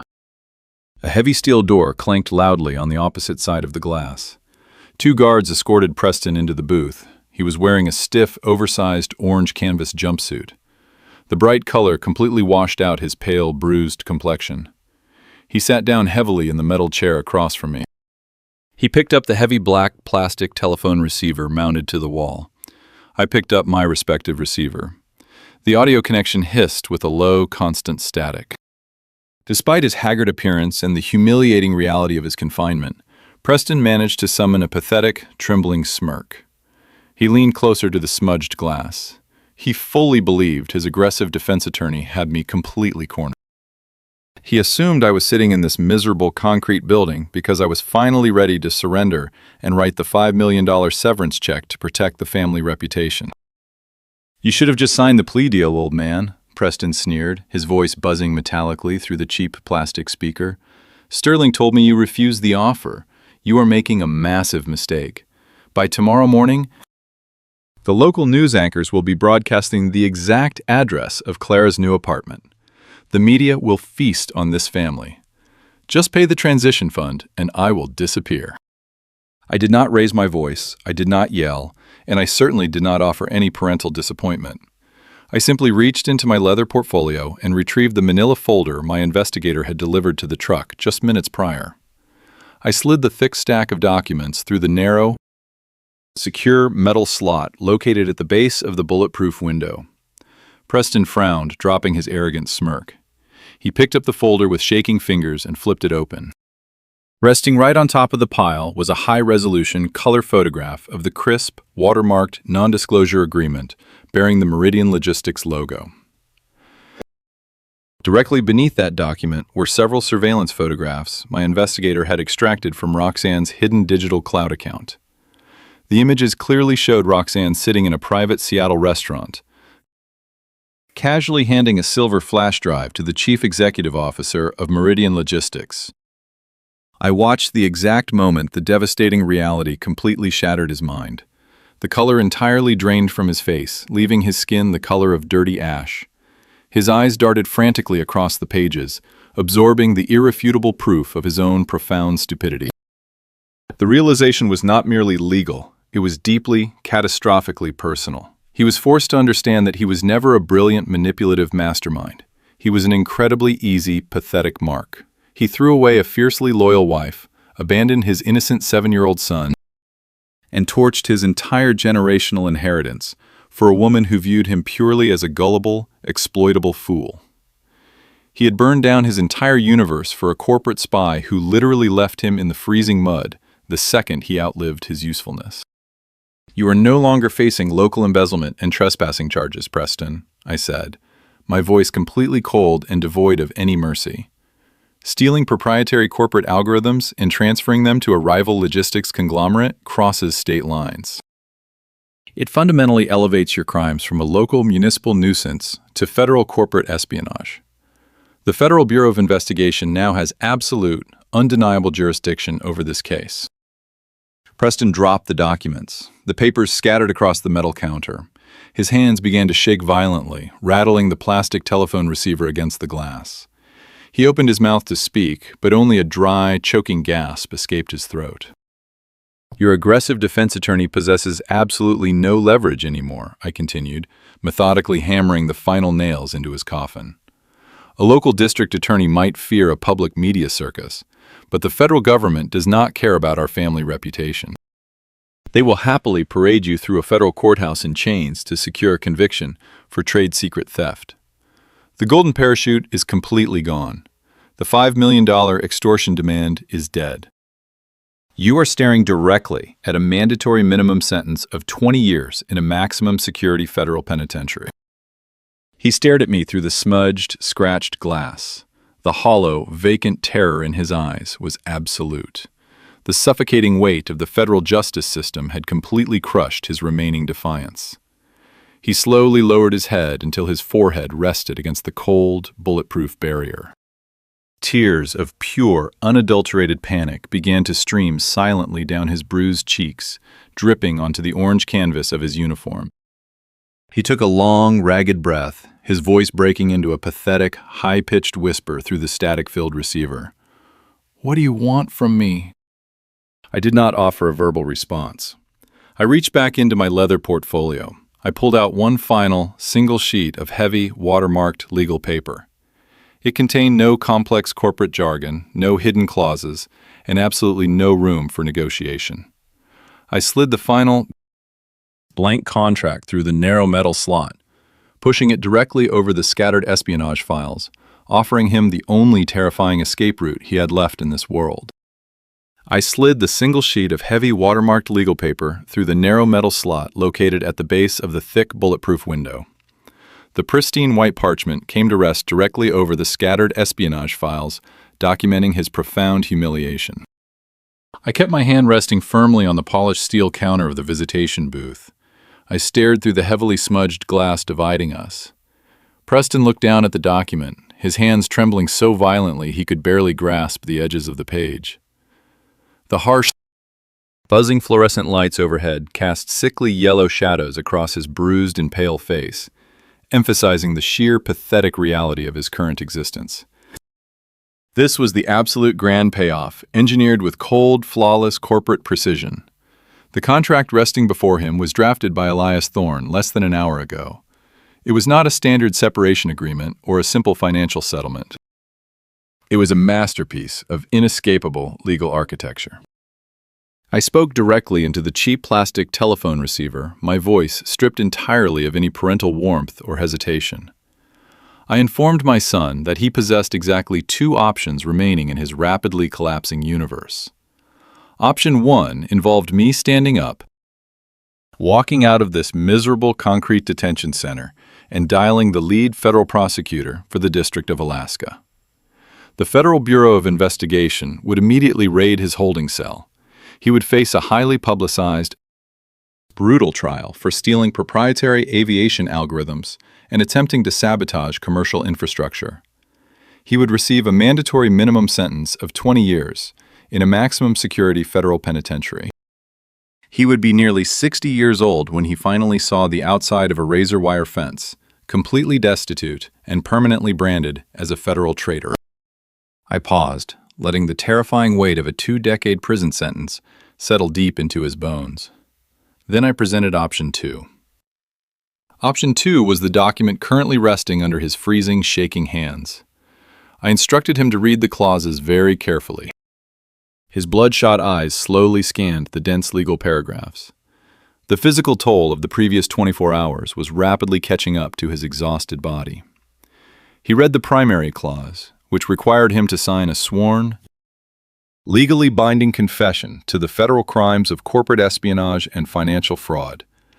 By voluntarily executing this specific confession, he triggered the exact felony clause hidden deep within the generational wealth trust.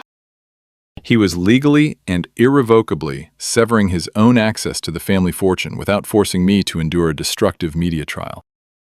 He swallowed hard, his Adam's apple bobbing nervously against the stiff collar of his orange canvas jumpsuit. He continued reading. He saw the mandate requiring the immediate, permanent transfer of his remaining personal assets, including his luxury vehicles and private investment portfolios, into an impenetrable blind trust established solely for his son Leo.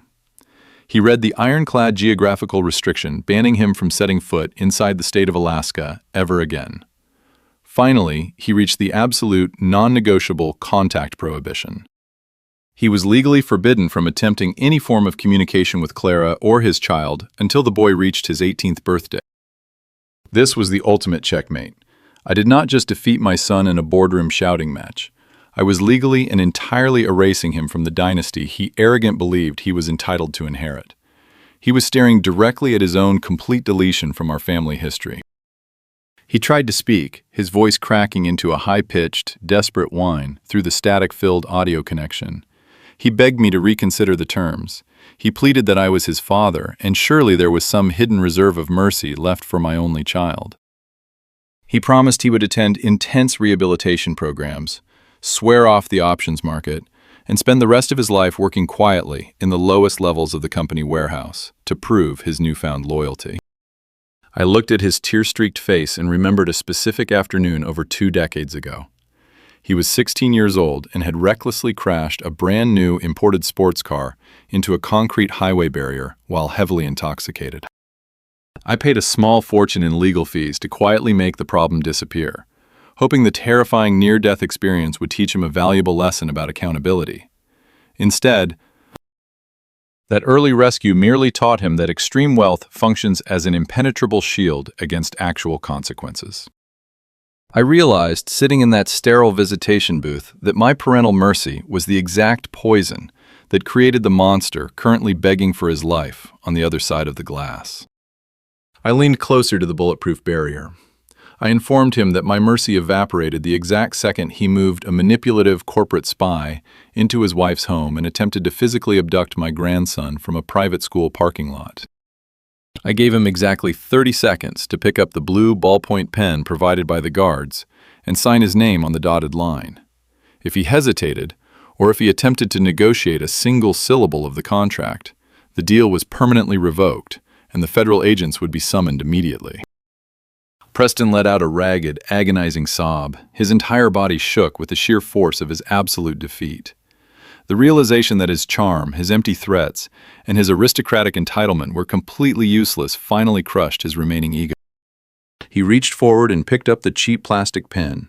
He hovered the tip over the signature line. A single heavy tear escaped his swollen eye and fell directly onto the pristine legal paper. The salty drop struck the bottom corner of the document, slightly warping the thick watermarked parchment. That tiny blemish was the only physical evidence of his profound sorrow. He pressed the pen down and signed his name, officially and permanently signing his entire life away. He slid the executed contract back through the narrow metal slot. His hands were empty. His future was entirely gone. He sat slumped in the metal chair, a hollow, vacant shell of a man, waiting to be escorted back to a miserable holding cell before his mandatory, unceremonious deportation from the state. He would be dropped somewhere in the lower 48 states with zero capital, zero work history outside of family nepotism, and a permanent ban from ever seeing his child grow up. Trapped and terrified of rotting in a federal prison, he chose banishment. I carefully collected the signed document, placing it securely into my leather portfolio. I hung up the plastic telephone receiver without saying a single word of farewell. The time for parental advice had expired years ago. I stood up, turned my back on the man I raised, and walked out of the visitation booth. I did not look over my shoulder. I retrieved my tailored overcoat and my mobile device from the security checkpoint. The heavy steel doors of the county detention center clanged shut behind me, the mechanical sound echoing like a vault locking shut on a dark chapter of my life. I stepped out into the blinding, pristine Alaskan morning. The massive blizzard had finally broken during my time inside the jail, leaving the sky a brilliant, piercing shade of sapphire blue. The freezing air filled my lungs, carrying a profound sense of absolute finality. I had surgically removed the cancer threatening my family, but the operation had extracted a massive, invisible toll on my soul. The victory was undeniably complete, yet it tasted distinctly like ash. I walked toward my armored luxury vehicle, waiting idling by the curb. The snow crunched loudly beneath my heavy boots. My driver opened the rear passenger door, offering a quiet nod of respect. I climbed into the heated cabin, eager to return to the office and finalize the structural reorganization of the logistics empire. The nightmare was supposed to be completely finished. But before my driver could even shift the heavy truck into gear, my mobile phone vibrated violently against my palm. The caller identification displayed Clara's name. I answered the call, fully expecting a routine update regarding Leo's emotional state following the chaotic, terrifying lockdown during the storm. I assumed she was calling to confirm the divorce paperwork had been successfully filed with the municipal court. Instead, her voice sounded remarkably sharp, steady, and highly calculated. She did not sound like a grieving wife or an exhausted mother recovering from a home invasion. She sounded exactly like a ruthless corporate director preparing her next major strategic maneuver. She informed me that the Turnagain Arm property was finally quiet. The private security contractors had cleared the broken glass from the shattered mudroom door and secured the perimeter. However, she admitted that the lingering presence of the betrayal was completely suffocating her. She stated that standing in the exact kitchen where her husband had proudly unpacked boxes for a corporate spy made her physically ill. The magnificent custom architecture and the stunning views of the inlet could not mask the fact that the house had become a monument to massive disrespect and sheer greed. She paused, the silence on the cellular connection stretching out for a few tense seconds. Then, Clara delivered her message. She had one final, highly specific request for her father-in-law regarding the physical fate of the $720,000 house where the nightmare originally began. The war with Preston was officially over, but Clara had a brilliant, shocking plan for the battlefield he left behind. I sat in the heated cabin of my armored luxury vehicle and listened intently as Clara outlined her final demand over the secure cellular connection. She told me she could not raise her son inside a home that felt like an active crime scene. She did not want to sell the Turnagain Arm property because the land overlooking the inlet was breathtaking, and it was the only childhood home Leo actually knew. Instead, she demanded absolute and legally binding ownership. She wanted the deed transferred entirely out of my name and placed directly into an irrevocable blind trust established exclusively for Leo. She would serve as the sole executor with absolute authority.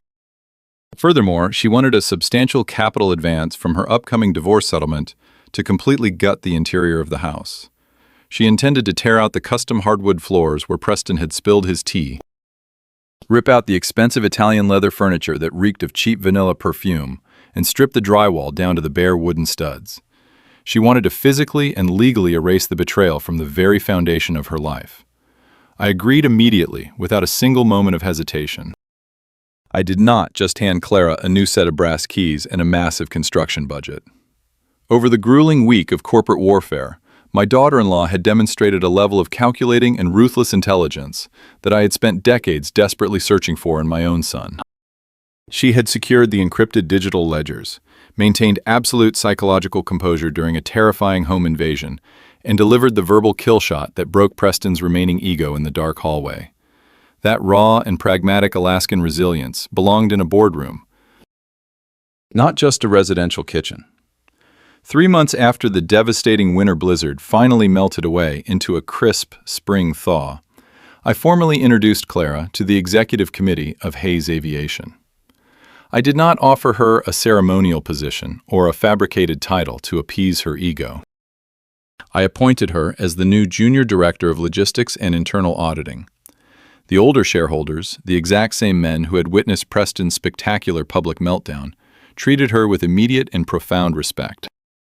They knew she held the keys to the digital vault that ultimately saved their massive dividends. Clara traded her heavy winter parkas for sharply tailored business suits.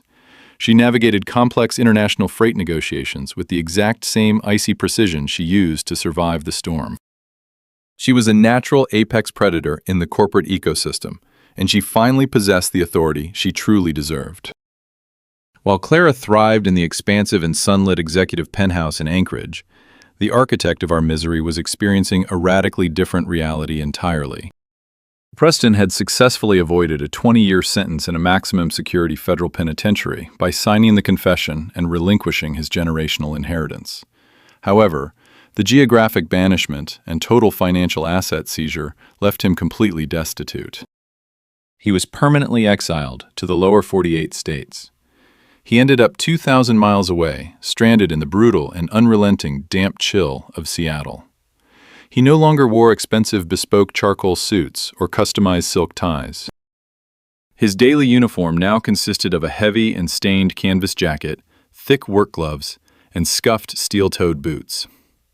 To survive, The former vice president was forced to take an entry-level and grueling shift work position on the freezing commercial loading docks of a massive maritime shipping port. He spent his days hauling heavy and ice-covered cargo crates across slick concrete piers. He worked the punishing graveyard shift, surrounded by hardened laborers who did not care about his aristocratic background or his sophisticated vocabulary. His hands, once soft and perfectly manicured, were now heavily calloused, blistered, and cracked from the bitter wind and relentless manual labor. His supervisor, a harsh man who demanded absolute perfection, routinely yelled at him for moving too slowly. Every single time a massive cargo plane roared overhead in the dark Seattle sky, Preston was violently reminded of the sprawling aviation empire he had arrogantly burned to the ground for absolutely nothing. He went home to a tiny and unfurnished rental apartment, eating cheap meals alone in the dark. He was a nameless ghost, moving heavy boxes in the freezing rain, completely stripped of his status, his wealth, and his family. The harsh Alaskan winter eventually surrendered to a beautiful and vibrant autumn. The Turnagain Arm house had been completely transformed. Clara supervised the extensive renovations with her signature meticulous attention to detail. The dark and heavy corporate aesthetic Preston had preferred was entirely gone. The new interior was filled with natural light, warm local timber, and expansive glass windows that perfectly framed the rugged beauty of the coastal inlet. It no longer felt like a staging ground for a hostile takeover or a monument to sheer greed. It felt like a genuine and impenetrable sanctuary. I drove my heavy truck down the familiar coastal highway on a crisp November evening to celebrate Leo's 8th birthday. I parked in the newly paved driveway without an armed security escort, the heavy atmosphere of paranoia having dissipated many months ago. When I walked through the new, heavy oak front door, the house was filled with the rich and comforting scent of roasting meat and the joyful and unrestrained laughter of my grandson. The toxic elements had been violently excised from our atmosphere, leaving behind a clean and breathable environment. After a large and incredibly warm family dinner, Clara and I wrapped ourselves in thick wool coats and stepped out onto the expansive rear wooden deck. The freezing air stung my cheeks, but it was a clean and refreshing cold. We stood together near the sturdy wooden railing, looking out over the dark and churning water of the inlet. The loose patio shutter that had banged so hauntingly during the terrifying blizzard had been securely repaired long ago. The house was solid. The foundation was finally secure. The massive glass deck door slid open behind us. Young Leo stepped out into the freezing night air, bundled heavily in a bright blue winter parka. He ran over to the wooden railing, squeezing himself comfortably between his mother and me. He did not ask about the man who had tried to drag him into a luxury sport utility vehicle all those months ago. Children possess a remarkable and profound capacity to heal when they are completely surrounded by unbreakable stability and genuine safety. I looked down at my grandson, preparing to tell him it was getting entirely too cold to stay outside without a hat. But before I could speak, a massive and breathtaking streak of color erupted across the dark Alaskan sky. The northern lights began to weave and dance through the upper atmosphere. Brilliant ribbons of emerald green, deep violet, and shimmering gold pulsed silently above the jagged peaks of the Chugach Mountains. The sheer and overwhelming majesty of the celestial display commanded absolute silence on the wooden deck. I glanced down at Leo again. The vibrant and dancing green of the aurora borealis was reflecting perfectly in my grandson's wide and innocent eyes. The trauma of the past year was completely invisible in that pure and awe-struck expression. I placed my hand firmly on Clara's shoulder and rested my other hand on Leo's head. I had successfully protected the true bloodline. I had navigated the brutal corporate warfare and the freezing storms to ensure my empire served the people who actually deserved it. The nightmare was finally over, proving once and for all that true family is built entirely on unyielding loyalty and never on arrogant entitlement. The Alaskan wind chill was -12 degrees when the heavy, metallic clack of a new deadbolt echoed across my frozen driveway. But the chill inside my chest was far deeper. It was the chill of a father realizing the empire he built to shelter his bloodline had become the very instrument of its corruption. As the red taillights of Preston's luxury SUV disappeared into the blinding whiteout, carrying away the sun I raised, I was left standing on the porch of the Turnagain Armhouse, holding nothing but the bitter ashes of a catastrophic victory. The silence that followed the storm was absolute, yet it was filled with a deafening, unrelenting question. How did I build an impenetrable financial fortress, only to raise a man so fragile, so entitled, and so fundamentally broken? The American dream is a deeply seductive narrative. We are taught that success is measured by upward mobility, by the accumulation of wealth, and by the ability to provide our children with a life devoid of the struggles we endured. I was a man carved from the unforgiving Alaskan frontier. I shared a single, freezing bedroom with two brothers in a rundown commercial fishing port. My father worked brutal, back-breaking shifts on a freezing trawler just to keep the heat running. I built Hayes Aviation from a single, twin-engine cargo plane, flying rough supplies into the frozen oil fields of Prudhoe Bay. I fought, I bled, and I outworked every single competitor in the state. My entire existence was defined by a singular burning mandate. Preston would never know the biting hunger or the paralyzing fear of poverty. I would hand him the absolute summit of the mountain. But in my relentless pursuit to shield him from hardship, I inadvertently shielded him from character. I handed him a guaranteed executive position, bespoke suits, and unlimited access to the secondary operational accounts. I paved every road he walked on, assuming that providing the utmost financial security was the ultimate expression of parental love. But true resilience cannot be inherited. It must be forged. By removing the obstacles, the failures, and the harsh consequences of poor decisions, I cultivated a deep, dangerous sense of entitlement. I taught him that extreme wealth functions as an impenetrable shield against accountability. When he crashed that sports car at 16, I paid the lawyers to make it disappear. That early rescue was not an act of mercy. It was the exact poison that created the monster who eventually tried to steal my legacy. The tragedy of Preston is not just a story of corporate embezzlement or a sensationalized boardroom coup. It is a profound failure of parenting disguised as generosity. He did not steal because he felt overshadowed by my towering legacy, as he so desperately claimed in the dark, freezing hallway. He stole because he wanted the extreme luxury of a billionaire without possessing the actual intelligence or the relentless work ethic required to maintain it. His ego demanded constant, expensive validation, and when the funds ran dry, his morality evaporated instantly. He traded his wife's loyalty, abandoned his innocent 7-year-old son, and hired an arsonist to destroy a commercial facility, all to cover a pathetic margin call and to impress a corporate spy who viewed him merely as a gullible mark. It was Clara, my daughter-in-law, who embodied the true Alaskan spirit I had failed to instill in my own flesh and blood. She possessed the rugged pragmatism of her commercial fishing ancestors.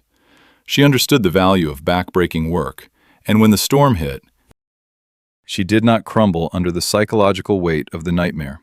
She adapted. She prioritized the safety of her son, secured the encrypted digital ledgers, and delivered the verbal kill shot that finally broke Preston's ego. Clara demonstrated that true family is not defined by shared DNA or aristocratic entitlement. It is built entirely on unyielding loyalty, mutual respect, and the strength to protect your own. The agonizing decision to hand my only child over to the federal justice system was the heaviest burden I have ever carried. To permanently sever the tumor from our family, I had to deliberately send my son to a maximum security penitentiary or force him into permanent, destitute exile. Condemning your own flesh and blood is a choice that fundamentally destroys a man from the inside out. But Clara's cold, calculating logic sliced through my paralyzing guilt. You cannot save a man who is actively trying to drown you. You have to cut the anchor line. You have to protect the grandson you still have, instead of dying for the son you already lost. In American culture, we often confuse enabling with supporting. We bail our children out of debt, we excuse their reckless behavior, and we fund their endless mistakes, believing we are simply being good parents. But when does protection become complicity? When does providing a safety net transform into funding a disaster? The ultimate lesson I learned, paid for with the destruction of my family, is that the greatest gift a parent can give a child is not an insulated bank account, but the unyielding necessity to earn their own survival. Months later, as I stood on the renovated deck of the Turnagain Armhouse, watching the vibrant, dancing green ribbons of the northern lights reflect in young Leo's innocent eyes, I realized the true meaning of legacy. The dark, heavy corporate aesthetic was gone, replaced by light, warmth, and an impenetrable sense of safety. I had protected the true bloodline. I had successfully navigated the brutal corporate warfare to ensure my empire served the people who actually deserved it. The war with Preston is officially over, but the echoes of his betrayal will forever linger in the quiet corners of this estate. We excise the cancer, but the scars remain. It forces me to look deeply into my grandson's eyes and wonder, how do I guide him? How do I ensure that the wealth that destroyed his father becomes a tool for his empowerment rather than the instrument of his ruin? The answer lies not in trust funds or executive titles, but in the quiet, demanding lessons of accountability, integrity, and the understanding that true strength is born only in the crucible of adversity. If this story resonated with you, if you've ever grappled with the agonizing balance between protecting your loved ones and holding them accountable, please join me. Follow Savage Revenge Stories. We delve deep into the complex, often heartbreaking dynamics of family, betrayal, and the relentless pursuit of justice. Subscribe to the channel, and together, we can navigate the storms that test the very foundations of our lives. As the freezing Alaskan wind rustles through the pine trees, carrying the scent of snow and cedar, I find myself staring out over the dark, churning water of the inlet. The house is secure, the empire is stable, and my grandson is safe. Yet the question remains, hanging in the frigid air like an unresolved chord. Did I fail my son by giving him everything? Or did he fail me by taking it all for granted? Perhaps the truth, as it so often does, lies somewhere in the murky, agonizing space between the two, a space where every parent must inevitably stand, questioning the true cost of their unconditional love.